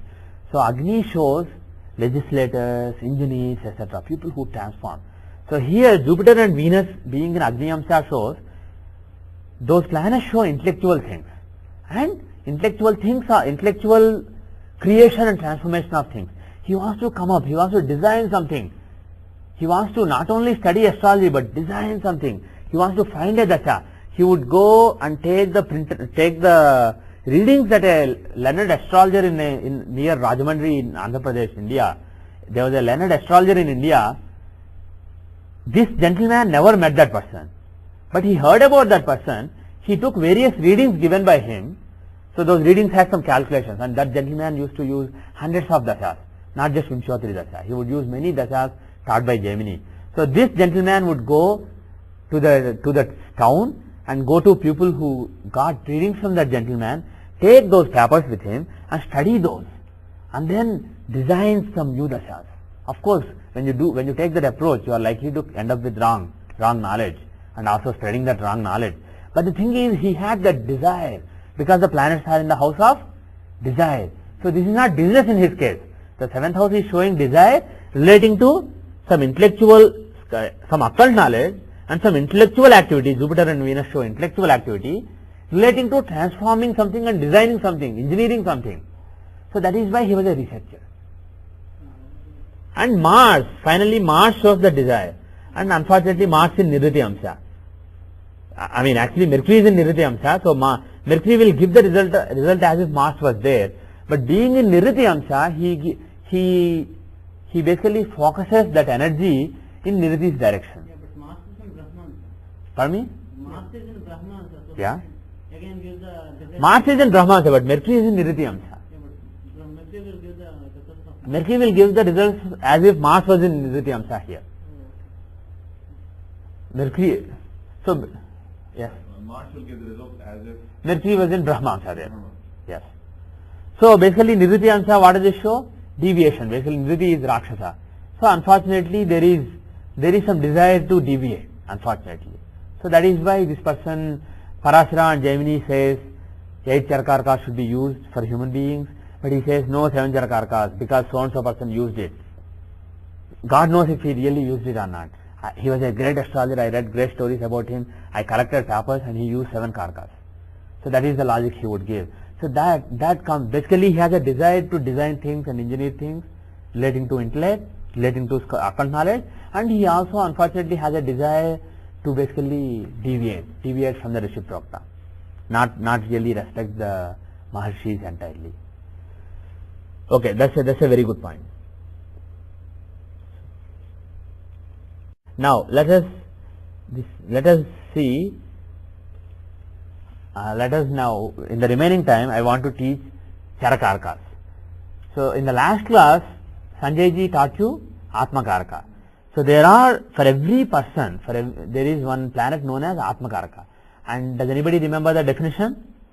highest degree. Yeah, highest degree. forget the sign, Libra, Virgo, Libra, actually every planet is in those signs here, Libra, Virgo, Libra, Libra, Virgo, Libra, forget all those things, just look at the degree, 24 degrees, 43 minutes, 20 degrees, 5 minutes, 24 degrees, 2 minutes. So look at those degrees and see, for Rahu, what did I say, what did he say? 30 degrees. Subtract it from 30 degrees. So if Rahu is at 11 degrees 39 minutes, that is equivalent to 18 degrees 21 minutes. So basically subtract that from 30. And now once you have the advancement longitude, see the planet that has the highest longitude. So who is the planet here? Atmakaraka is Sun. And if you are lazy to do this, you can just use the software. Software shows AK. There is some planet marked as AK, that is Atmakaraka. So that stands for the soul within you. And like we said in the last class, Dwadasha Adityas. Sun represents the Dwadasha. Sun is the Paramatma, the Vishwatma. He is the Atma of this entire universe. And different planets draw energy from him and they come as your Jivatma. So this Atmakaraka is basically your Jivatma, the soul that is within you. But Sun is the Vishwatma. So Sun in the chart, he also shows the Atma, but from the point of view of the complete potential. But this particular Atma, with his particular shortcomings, he is from Atmakaraka. So this Atmakaraka, Sun gives light to various planets through these Rasis. In each of these 12 Rasis, he is one Aditya. There are Dwadasha Adityas, 12 Adityas. So in each sign, he is a different Aditya. So when a planet enters a sign, it starts friendship with that Dwadasha Aditya, one of the Adityas, and slowly it becomes a good friend with him and draws more and more energy from him. So depending on how much advanced the planet is within that sign, it draws more light from the Aditya of that Rashi. And when it leaves that sign, comes to the next sign, the process starts anew. So any planet which is senior within that sign will become the Atmakaraka. And for Rahu, he does not start from the beginning of a sign, he starts from the end of a sign. So his friendship with the Aditya is based on his advancement from the other end. That is why we subtract his longitude from 30 degrees. So these are the basics. Now, see his Atmakaraka. Actually, this is a bad example. Do you see there are 4 planets in the same degree, 25th degree. Sun at 2454, then Jupiter at 2443, Mars at 244, and 242 Mars. Saturn and Mars. I reversed it. Basically, there are 4 planets. The principle being, if 2 planets are in the same degree, even though one is advanced, if they are in the same physical degree, even though one is more advanced and becomes Atmakaraka, at a point of time in life, the planet will be removed from life and the one who is below him becomes Atmakaraka. So if there are 2 planets, Atmakaraka and Amatyakaraka in the same degree, if one is at 25 degrees 1 minute and the other is at 24 degrees 59 minutes, then they are not in the same degree. But if one is at 24 degrees 1 minute and the other is at 24 degrees 59 minutes, then they are in the same degree, 25th degree. And then the one who is higher, he becomes Atmakaraka at birth. But that planet is removed from life and this Amatyakaraka becomes Atmakaraka. And then this Amatyakaraka slot becomes empty. Amatyakaraka is basically the second Karaka, Charakaraka. Next one. So that slot becomes empty and then there are so-called Sthirakarkas, which are basically fixed for every human being. And these are not Naisargika Karakas, these are different. I will talk about them in the next class. So those Sthirakarkas will fill the empty slot. And what that means is that particular area of life will have an upheaval in life. So there will be some big change in life for that person. There will be at the level of soul, there will be a huge transformation. And after that transformation, if the slot that is becoming empty, the Sthirakaraka of that slot is weak in the chart, it can even show somebody passing away. For example, let's say somebody is Matrikaraka and Pitrikaraka. The Matri means father, Pitru means mother and father, reverse. Mother means Matru and father is Pitru. So Matrikaraka and Pitrikaraka, if they are in the same longitude, and usually, not usually, Matrikaraka is at a higher longitude. Let us say Matrikaraka is leaving the life and Pitrikaraka becomes Matrikaraka. And then let's say Pitrikaraka, Sthira Pitrikaraka who replaces this Pitrikaraka is actually, let's say, weak in the chart. It can even show father passing away and basically mother taking the role of both mother and father. So those kind of things are also possible. It depends on the strength of the corresponding Sthirakaraka. But the bottom line is whether there is an associated death of some important family member or not, it definitely shows an upheaval in life, a big change in life. And if you see this gentleman, there are 4 planets in the same longitude. So there is a queue of 4 planets. So one is Atmakaraka. He goes, everybody is pushed up. He goes, everybody is pushed up. He goes, everybody is pushed up. Finally, now his Atmakaraka is, after all the changes, assuming that all the changes have taken place by now, because he is already 72 years old. At what point does the Atmakaraka shift? That is very difficult to time. There are different dashas for it. Maybe I will talk about them later, but even those dashas don't work perfectly. There are different principles. I will talk about them later, but sometimes you can time it using just Vimshottari dasha, even though it's not perfect. We will do that timing later, but it is important to know that those kind of people have a change in life. So let us forget this example. Let us take an example where things are clean. There is only one Atmakaraka. Yeah. Does he have Atmakaraka change too? Thank God he doesn't. Okay. So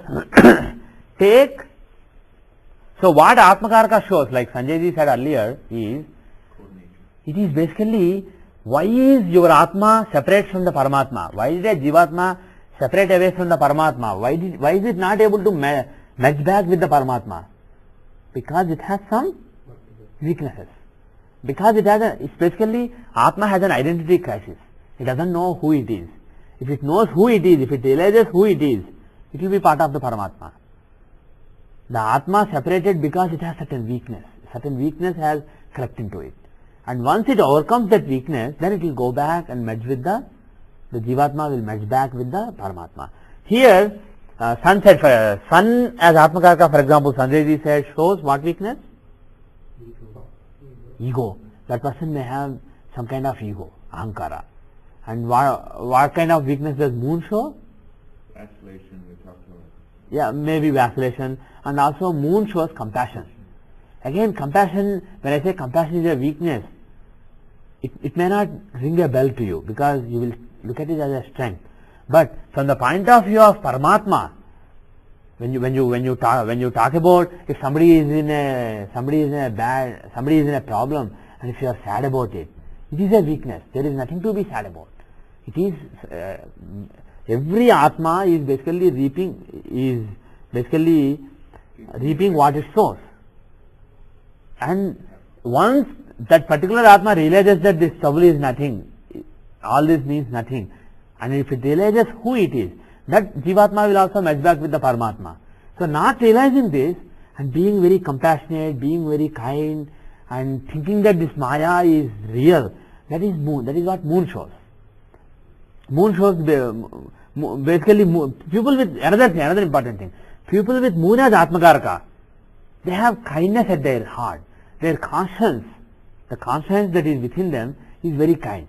So such a person, let us say that person has Mars and Rahu in the 3rd and 6th from Arudha Lagna. He will go and fight with people.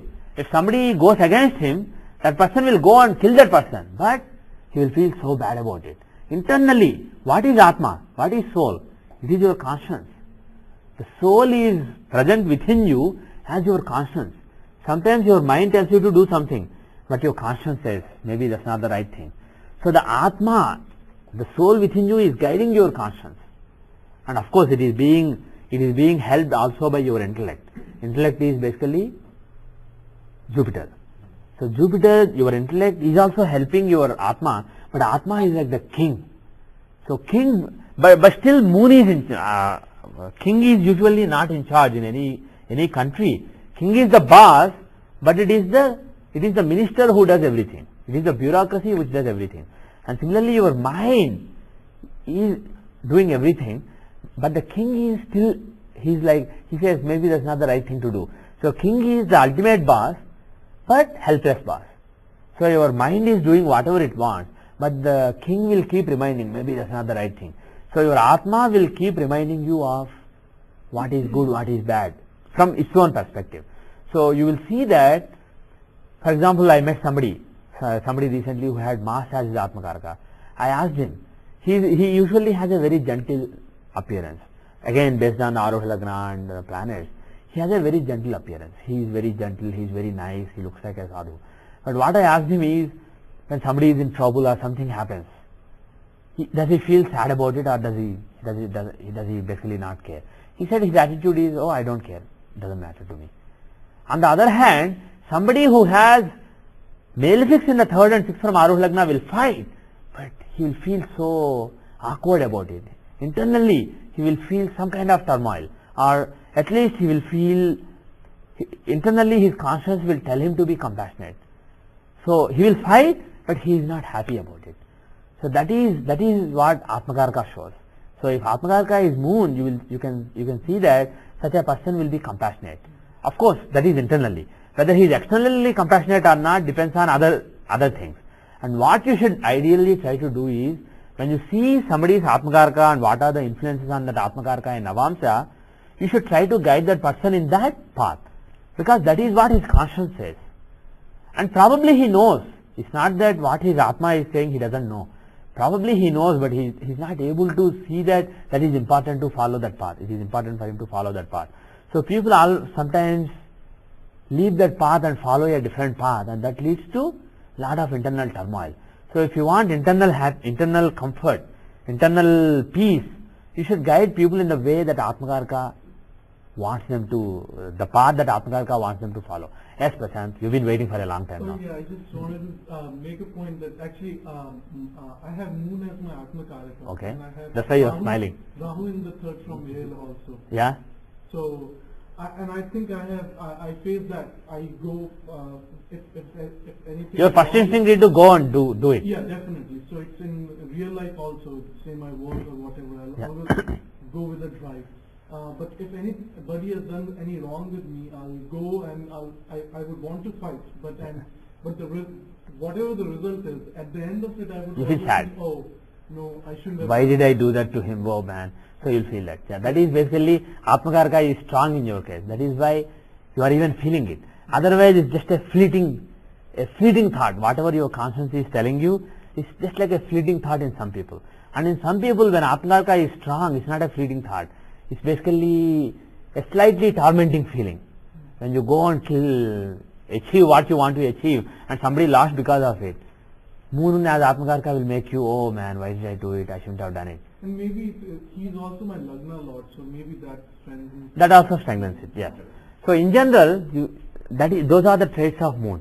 And what are the traits of Mars? Mars as Atmakaraka? Aggressive. So those people have to curb the aggression. And people who have Moon as Atmakaraka, they have to be kind, but again they have to realize that this is all Maya. They are basically so drawn into Maya, because Moon is the Karaka for Maya. Sun is Shiva and Moon is Parvati. So Sun is the Satya and Parvati is the Maya surrounding the Satya. When I say Maya, don't think of it as bad. Because of her that this whole world exists. So Sun shows Satya and Moon shows Maya. So again, from that point of view, they have to overcome, people like you and me, we have to overcome with Atmakaraka, Moon as Atmakaraka. We have to overcome the being drawn into Maya too much. And then Mars, they have to be less aggressive. And people with Mercury as Atmakaraka, they are too wavering, too flexible. And people with Jupiter as Atmakaraka, what about them?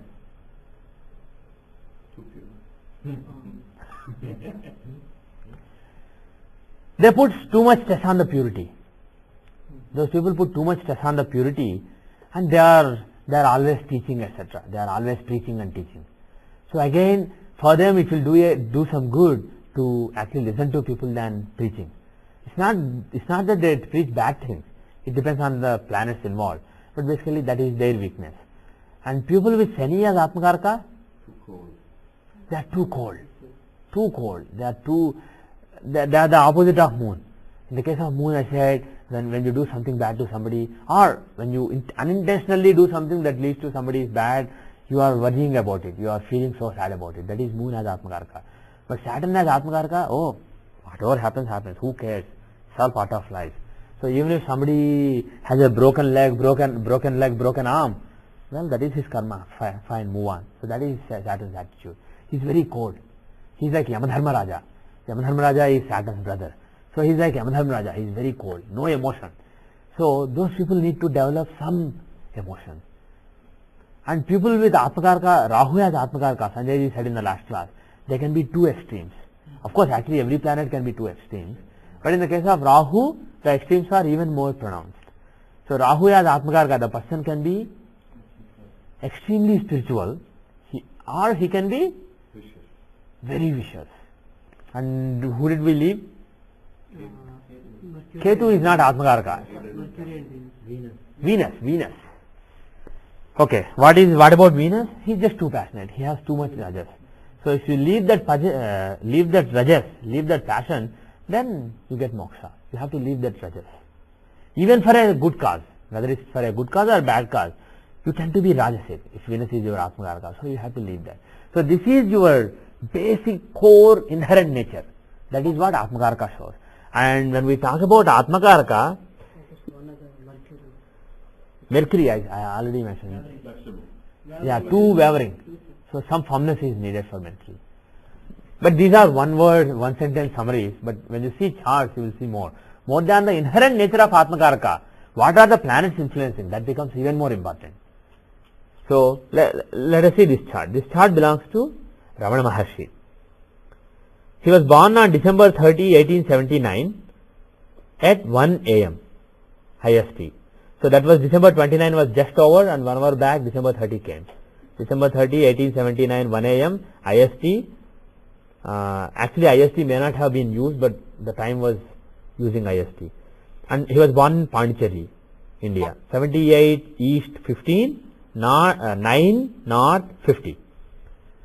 He has Gemini Lagna, 26 degrees, Virgo 36 minutes. Not Gemini, sorry, Virgo Lagna, 26 degrees, 36 minutes. Now, let us see his basic nature. So, from Atmakarka, not from Lagna. Look at his Atmakarka. Who is his Atmakarka? Moon is his Atmakarka. So, in general, he is a very kind and compassionate person. And then, who is Moon with? Where is Moon? In the Rashi chart, if Moon is badly placed from Lagna, that means your conscious, whatever you are physically doing, because Lagna in Rashi chart is your physical doing, it's your physical existence. So if the Atmakarka is in a bad house from that, it shows that what you do is often at odds, at loggerheads with what your Atma wants. On the other hand, if Atmakarka is placed in a quadrant or a trine, that means that what you do is basically in sync with what your Atma wants. You are basically following your conscience. And especially compared to trines, quadrants is important. Because what do the quadrants from Lagna show? Your effort. Quadrants are Vishnu sthanas, that is your effort. And trines are Lakshmi sthanas, those are the blessings, the fruits that you get because of your efforts. So here, if Atmakaraka is in a quadrant from Lagna, it shows some kind of effort that you are making, and your soul, they are in sync. Your soul is involved with some kind of effort that you are making. Your soul can actually take part in your efforts. So here Moon is in a quadrant from Atmakaraka. So basically he follows his conscience mostly. So that is basically what you can say. On the other hand, had this Moon not been in Gemini, but had he been in Aries, for example, then from Lagna, and by the way, here don't look at Arudha Lagna, just look at Lagna. Look at the Satya when you are talking about Atma. So from Lagna, if Atmakaraka Moon had been in Aries, then Atma is being tormented. Such a person's efforts are not in sync with the Atma, with what the Atma wants. So his conscience is a little bit troubled. So those people, they may have a strong conscience, but they may not follow it. So for those people, if you look at the conscience and see what it wants, it will not give you good readings.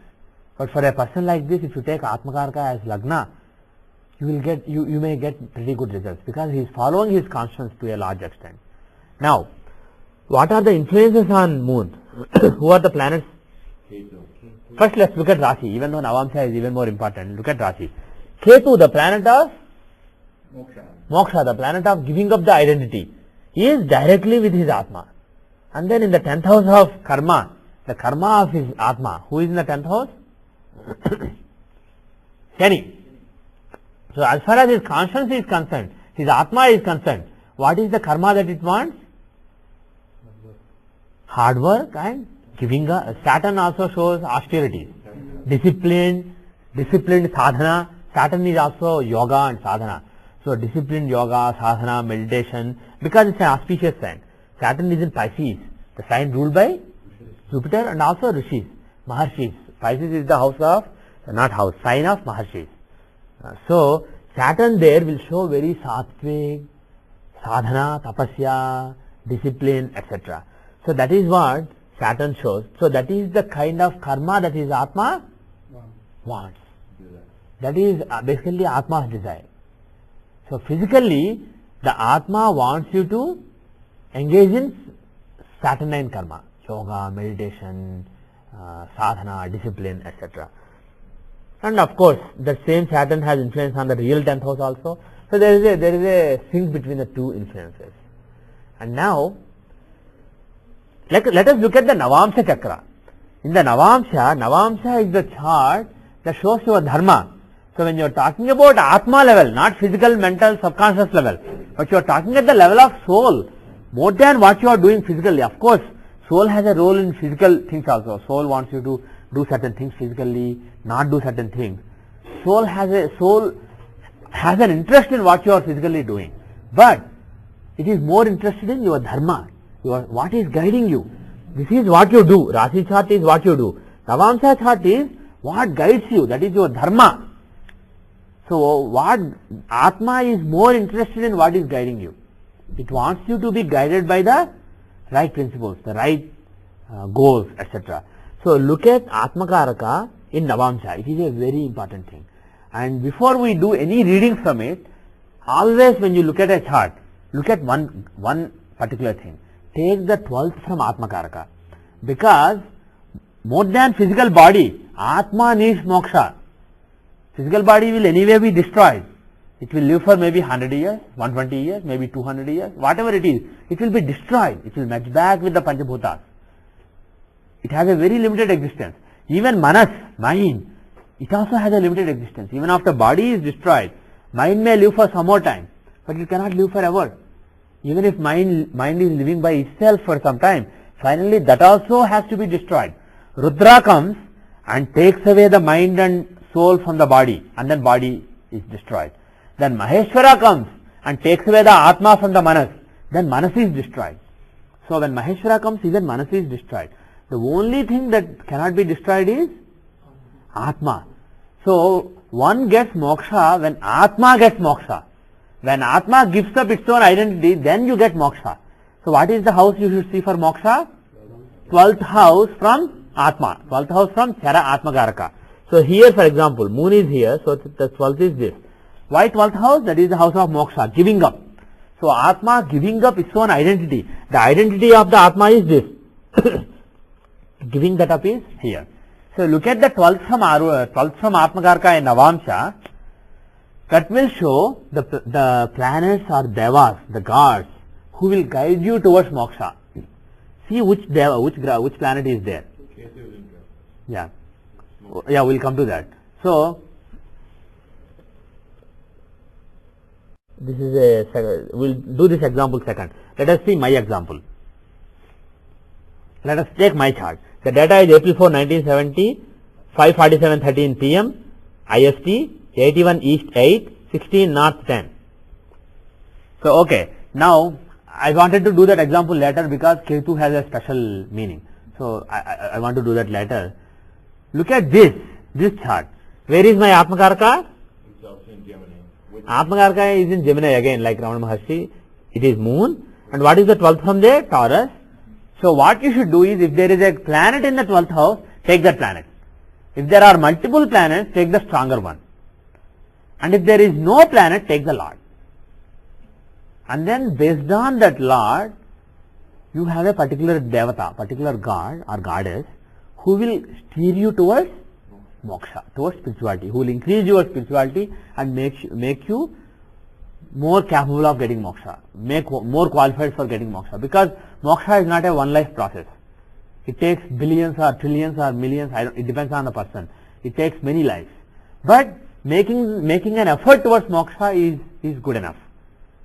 So for me, who is the god or goddess? First, is there any planet there? No planet. So Lord is Venus. So what god or goddess does Venus show? Lakshmi. So if I pray to Lakshmi, she will take me towards moksha. So just for completeness, who are all other gods? Sun, Shiva. Sun is Shiva. Moon, Krishna. That way sun can be Rama also. So there are many meanings, but we will, apart from Vishnu avatars, we will take all Vishnu avatars as one god, Vishnu. Then who are the gods? Who is sun? Shiva. Who is moon? Gauri, Parvati. Sun is Shiva and moon is Parvati.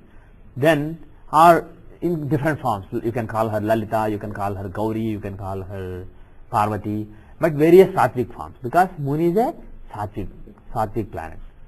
Sattvic forms of Parvati. Then Mars is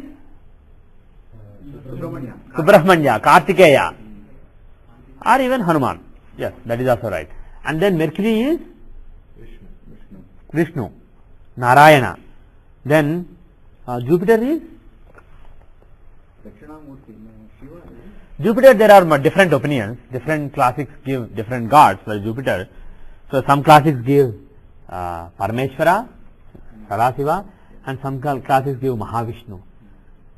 So you could worship either, or you could worship Vamanavatara. If you want to worship Vishnu's avatars, then Vamanavatara is for Jupiter. And then for Venus, Lakshmi. For Saturn, the god given is Brahma, but Brahma is not worshipped. So some people worship Vishnu for Shani, or you could even worship Kurma avatara of Vishnu. So you can worship Kurma or Panduranga. I don't know how many of you know, but in Andhra Pradesh he is a popular god, Panduranga. He is associated with the Kurma avatar. So you can worship Panduranga for Shani avatar. He is popular in Maharashtra too. Yeah, Pandaripuram is there. Yeah. Actually, my birthtown Machilipatnam, it is known as Pandaripuram of Andhra Pradesh. There is a second after Pandaripuram. It is the biggest kshetra for Panduranga. It is in Machilipatnam on the eastern coast of Andhra Pradesh. So, and for Rahu, who is the god or goddess? Durga. For Rahu, it is Durga. For Ketu, it is Ganesha. So these are the gods that you should worship based on the influence on the 12th house. And there is a dictum. If the 12th house, not the Lord, but the 12th house itself has Ketu in it directly, because we earlier said Ketu in 12th takes somebody towards moksha. About that astrologer, we saw Ketu in the 12th house in Rashi chart, we said he has spirituality. And here, if Ketu, the planet of detachment, is in the 12th house of giving up from Atma itself, from Atmakarka in Navamsha, is the person likely to get moksha? Yes. So the dictum is, if Ketu is in the 12th house himself, and he is aspected only by benefics and not by malefics, if only benefic planets are having sign aspect on him, Rashi Drishti, and no malefics are having it, then that person will get moksha. And in some cases you may see that Ketu is in the 12th house, but there are a couple of malefics also aspecting. So he may not get complete moksha, but he may be much closer. He may get the step that is before moksha. You will see that in only great spiritual people. You will not see it in people like me. So here, if this person or basically me, if I want to become more spiritual and go more towards moksha, the god that I should pray to is Lakshmi. And another thing, just like I said, 2, 6 and 10 all show career, 4, 8 and 12 all show moksha. Because 4th house is the house of direction, 8th house is the house of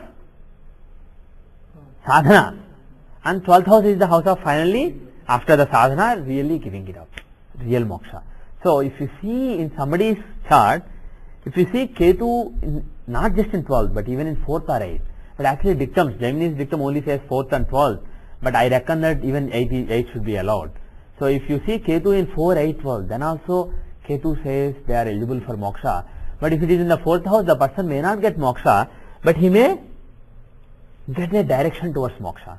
If the person has Ketu in the 8th from Atmakarka, he may get not only direction, but he may be doing sadhana, which enables him to finally become detached. And if a person has Ketu in the 12th itself, he is very close to moksha or maybe getting moksha in this life. Yes.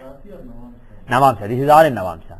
Because we are talking about the dharma, we are talking about the what guides, not the physical existence. So what guides Atma? In the chart of what guides a person, the house of giving up from Atma has the planet of detachment. So Atma considers giving up as his dharma. So that is important for moksha.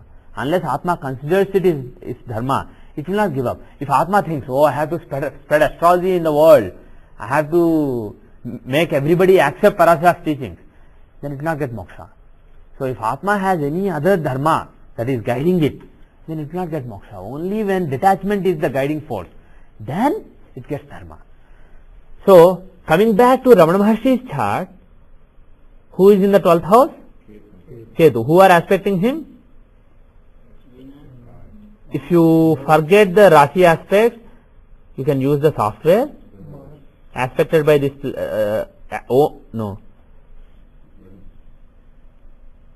having Rashi Drishti aspected by, So if you look at the Rashi Drishtis of that sign, the signs that are aspected by that sign as well as signs that are aspecting that sign are these three. Taurus, Ketu in Taurus is aspected by Venus in Cancer, Mars in Libra, Mercury in Capricorn. Now how many of them are benefics, how many of them are malefics? Venus is benefic. Mercury, what about him? Is Mercury benefic or malefic? Why is it? Mercury depends on association. And if there are no associations, he is benefic. Yeah, by default he is benefic. We don't usually see aspects. We only see the planets associated, directly conjoined with him. So another important point. In a chart, here there is no, actually let me see if there is an example.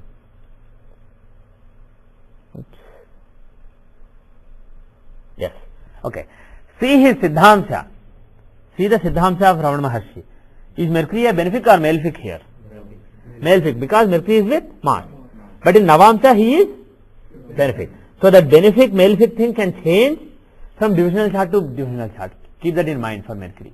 So anyway, coming back to this Navamsa, Mercury and Venus, two benefics are aspecting, and unfortunately one malefic is also aspecting Mars.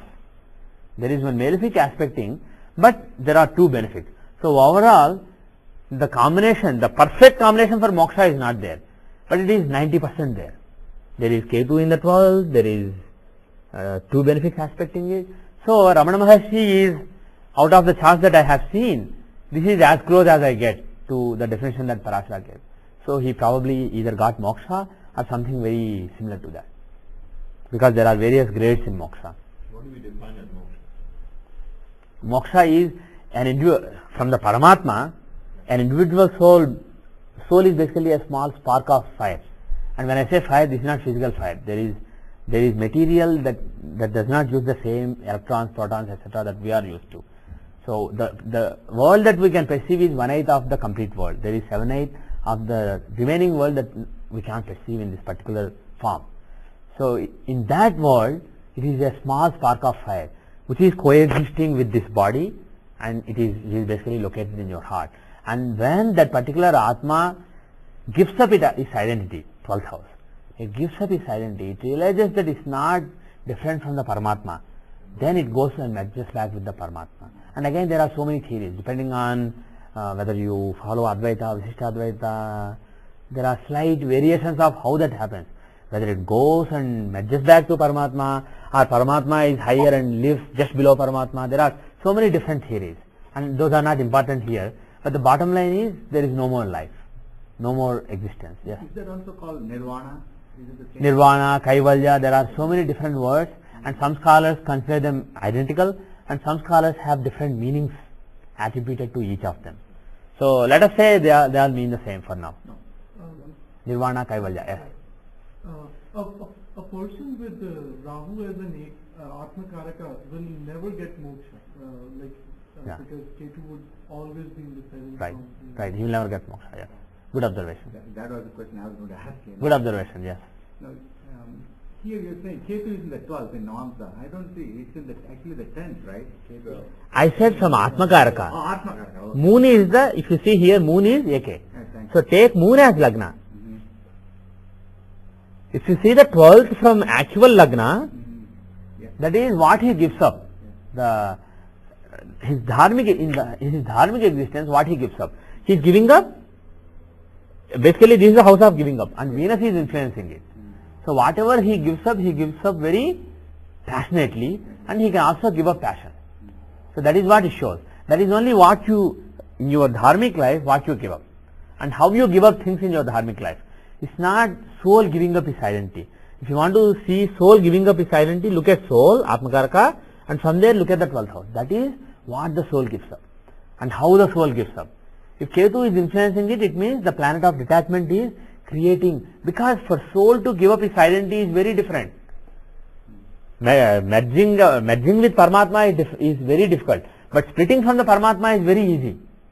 But merging back is very difficult. It's a very difficult journey. So for soul to give up is very difficult. So unless Ketu is influencing that house, moksha cannot come.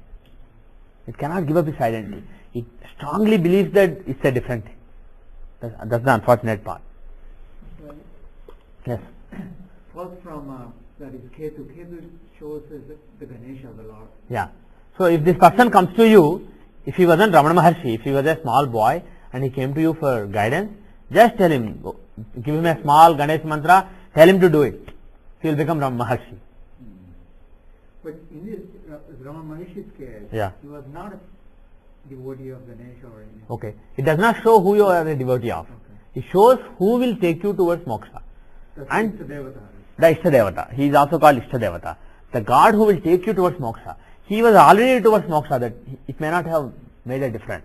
But in case it makes a difference, if somebody like this comes to you, the best thing, unless he is already very spiritual, advanced, etc., the best thing you can do is tell him to pray to Ganesha. Even otherwise, because of the strength, he may become spiritual. But may or may not. The role you have to play as astrologer is guide them towards the right God. And now, let me quickly do 3 examples among you and then we'll leave for today. And see who is the Atmakaraka. Yes? No, like I wanted to give my daughter's birthday because she has Ketu next to like in the 12th house. Okay. Atmakaraka. Okay, give the data. 2nd February 97. First say the month, February 2nd, February 2nd, 97. 1997. Yeah. 503. 53, oops. 53. 53 AM. Yeah. Where? Erode. ERODE. India. Yeah. It's only one road, okay. It's basically around Tamil Nadu. Yes. Okay. What is the name? Madhuri. Madhuri Panvelu? Yeah. No. Okay. Okay, I'll not save it then. I'll just look at the chart. So the data is February 2, 1997, 5:03 AM. No. Lagna is Ketu. Wait. I think I have this chart here in my database. Let me just open it. Yeah, it is. That is what you gave me. Yeah, but Lagna is Ketika. Rasi. Other one you opened it as Dhanus as Lagna. Oh, I don't. Okay. Okay. I don't know what happened. Okay. But this is February 22nd, right? 1990. Oh, I said second earlier. Yeah. Second, yeah. That's why. Okay. The data is February 22nd, 1997, 5:03 AM IST, Erode, India, 77 East 44, 11 North 21. So if you look at this chart, who is the Atmakaraka? Atmakaraka is Shukra. Now, where is Shukra? He is in debilitated world. Shukra is debilitated in Virgo, Kanya. Virgo. And by the way, debilitation, don't consider it a bad thing. As far as Atmakaraka is concerned, debilitation is a good thing. In Navamsa, debilitation is not a bad thing. So, don't consider it a bad thing. And now from Atmakaraka, look at the 12th house to determine the Ishtadevata, the God that will steer that person towards moksha. So, Ketu is there and Mercury is there. And when 2 planets are there, I told you to look at the stronger one. But if you see Ketu there, take the other planet. Take all other planets apart from Ketu and take the stronger of them. Because Parashara says, in the 12th from Atmakaraka in Navamsa, if Ketu is with Sun, pray to Shiva. If Ketu is with so-and-so planet, pray to this, then you will get moksha. we generalize that, and even if Ketu is not there, we are prescribing the same prayer. But what Parashara taught actually is, if Ketu is there with different gods, pray to these different gods, then you will get moksha. So this person, there is, Ketu is basically giving some moksha chintana, some idea of detachment to the soul. The soul is already thinking about detachment, but it's not fully convinced. That's why it's born. So if this particular person, Madhuri, she prays to Mercury, that is Vishnu. If she prays to Vishnu, then Vishnu will take her towards moksha. And the sign involved is sun sign, so probably Rama is a good avatara. So if she, in my judgment, if she prays to Rama, he will take her towards moksha, or just Vishnu, one of the two. Now one more chart. Two more charts. Who? Oh, okay, you will be the third. He raised hand first. Okay. November November 8, 8, 1969, 1969, 5:45 p.m. 5:45. Oh, actually PM. So type 17. 17:45. Chennai. Yeah. Chennai, India. Where in Chennai? Cherpur, Egmore, Mylapore, Nongambakam, Perambur, Rai. It slightly makes a difference. Approximate. It should be Egmore. Egmore, okay. Good. That precise of a calculation. Yeah, because big cities, Yeah. Lagna can change by 10 minutes or so. Yeah, it makes a difference in big cities. Okay, so the data is, what is the name? Central. Central. SCNTHAL. Okay. So the data is November 8, 1969, 5:45 p.m. IST, 80 East 15, 13 North 4, Chennai, in particular Egmore in Chennai. Okay. So look at Atmakarka. I need somebody to help me. First, look at Atmakarka. Who is it? Is there an exchange? Is Atmakarka going to change in life? 29 degrees. Is there any other planet at 29 degrees? No. Actually, you don't have to look at all other planets. Just look at Amartyakarka, because he comes next to Atmakarka. He is not in 29 degrees. So there is no Atmakarka Parivartana. He has only one Atmakarka in life. Okay. Now Jupiter is Atmakarka. Where is he in Navamsha? Which house doesn't matter. Now he is the boss. He is the reference. Forget Lagna. Lagna doesn't exist when you look at him. So he is in Virgo. From him take the 12th. Leo. So is there any planet there? There is no planet there. Who is the lord of that house? Sun. Sun is exalted. Sun is exalted. Okay. So who is the lord that he should pray to? Shiva. Shiva. If he wants to pray to Rama's avataras, then Sun, in the first class, I mapped the grahas to Vishnu's avataras. And if you remember, Sun is the avatara.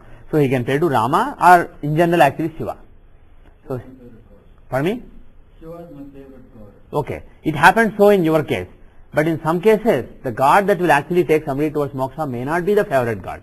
If you already have a relationship with that god for several lives, and you are already in the path towards moksha, then it may so happen that your favorite god is actually the one who is going to take you towards moksha. But again, if that doesn't happen, that doesn't mean it's a bad thing. Because if you are so distant, everything can happen in one life. For somebody it can take 1,000 lives. So there's nothing good or bad, don't be judgmental, but the bottom line is it doesn't have to happen in everybody's case. And in your case, I'm glad it happened. So if you keep praying to Shiva, he will steer you more and more towards moksha. I have a question. Yes. You know, in Istadevas, Devatas and all this, Yeah. and we have so many janmas and karma. Right? Yeah. How does it evolve? And how does this attachment build? What happens with it? What is the process when somebody has a certain Istadeva? What is the process? That's a loaded question, and I'm in a hurry to close this class. It's a very loaded question, so I will not answer it. I'm sorry. So, last example. I have your chart, right? I think Sri Rama. it's Oh, SRE. Yes. Sri Ramakrishna. Okay. The data is August 31, 1965, 2:9:27 a.m. IST, 82 East, the place is Kakinada, India, 82 East 13, 16 North 56. Okay. Now let's look at his Atmakarka. Who is the Atmakarka? Mercury is the Atmakarka. And Amatyakaraka. Is he in the same degree? No. So there is only one Atmakaraka throughout the life. And where is that Mercury? Aquarius. Okay. Mercury is in Aquarius. Now, in the 12th from Mercury, in the 12th from Atmakaraka, who are the planets? There is only one planet, and that planet is Mars. So what is the form? Who is the deity shown by Mars? Kartikeya, Subramanya, Hanuman. Or among Vishnu's avatars, if somebody wants Vishnu's avatars, who is the god for Mars? Narasimha avatara, out of Vishnu's avatars. And who else? There are also Shakti's avatars. Some people want to worship Shakti, the mother, the divine mother. Does anybody know who is the form of Mars corresponding to mother's avatars? Mother's forms? No. No, not Chamundi. No. Yeah, Baglamukhi. Yeah. For sun it is Matangi, for moon it is Bhuvaneshwari, for Mars it is Baglamukhi, for Mercury it is Mercury, who is it? Who is the farm with sugarcane? I forgot the name. I think Rajarajeshwari. Yeah, Rajarajeshwari. And for Jupiter it is Tara, for Venus it is Kamalatmika, basically Lakshmi as an incarnation of the Divine Mother, Kamalatmika. And then for Saturn it is Kali, for Rahu it is Chinnamasta, for Ketu it is Dhumavati. So these are the different avatars of the Divine Mother who are worshipped for each planet. So if you want an avatar of the Divine Mother, then you can worship Baglamukhi. But basically she has Martian energy. Narasimha has Martian energy. Subramanya, he is the commander-in-chief of the army of the gods. So again he has that energy. So basically any god form, any divine form which has that energy, if you worship that divine form, then it will take you. Because that energy is needed to separate your, to kill the identity of your Atma. Your Atma's house of killing the identity, overcoming the identity, giving up the identity of the Atma, that requires that force of Narasimha or Subramanya or Hanuman or Rudras or Baglamukhi. So that is why unless you pray to those gods, it's not that other gods are incapable, but their paths will take a long time for you. If you take that path, that particular path, it is faster. So there are again so many theories. Some people say only Vishnu can deliver you. So the Ishtadevata has to be a Vishnu avatara. For example, sun. For example, in your case it is sun. And I said Shiva. Pray to Shiva, he will take you to moksha. Some people will tell you, no, only Rama can do that. Only Vishnu can give you moksha. Again, these are all very subjective opinions. And if you ask me, there is no point in fighting over who is superior, Vishnu, Shiva, all these things. Some people are very rigid, very stubborn in their opinion. But the bottom line is, whichever god that you take for a planet, there is some commonality. All these Martian gods, Narasimha among Vishnu's avatars, Baglamukhi among Devi's avatars, or Chamundi is also actually a good approximation. And then Subramanya, Hanuman, Rudras, different Rudras, they all have that Martian energy. And that energy is needed for you to overcome your identity crisis, that attachment to that particular identity. So that is basically the meaning. And what I advise is, all of you, go make your own chart, find your Atmakaraka, go to Navamsha, see the 12 from there, see the god, and then try to do some mantra of that god. And make it a habit, it will be good for you. And if you are confused, if there are different planets and you don't know which is stronger, or for some reason, if you are really confused, then bring the chart, the data to the next class, and remember the date accurately. So I will look at the chart, and we can all decide what is the correct Devata. Very good question. The mantra could be very simple, like yeah, it can be simple. Yeah, it can be simple. The idea is, when you do a mantra, the idea is not just saying those particular letters, but thinking of that particular god in your mind. When you think about Baglamukhi or Narasimha, you have that their Ugra Rupa in your mind. So you have the thoughts that you get when you are doing a puja. Those are as important as the pronunciation of the exact sounds. Sound is one aspect and thought is the other aspect. When there is a unison between the two, then the mantra will work. So don't put too much importance on what is the mantra. I taught in the previous classes, I taught the number of letters, number of words, what impact they have. Again, those are all important based on your own chart, you can decide the right mantra with the right number of letters and words. But that is only half important. The other half is that devotion and having, not just doing. If you are thinking about, oh, Kiran, why doesn't he shave every day? Why does he have a big bed? And if you are saying, oh Namah Shivaya, oh Namah Shivaya, and then you are looking at, I think that is too bright, oh Namah Shivaya, oh Namah Shivaya, then you won't get the results. You have to have the concentration, the focus, and also keep thinking about the God. The mind has to be focused on the God. So that is as important as selection of the mantra. So start with something very simple. The beauty about Ishtadevata is, he is the only one who is interested in breaking your identity attachment. So once you start praying to your Ishtadevata, he or she will make sure that you progress in that path. If progressing in the path involves finding another God, suppose you start with Bagalamukhi, suppose you have to find Narasimha, somebody will come and tell you later, maybe in this life or maybe next life. So, or if that is not the right mantra, somebody will come and give you the right mantra. So everything will take care by itself. The direction is given, automatically given. So try to find your Ishtadevata and pray to that Ishtadevata. So with that I will end for today. Om Shanti Shanti Shanti.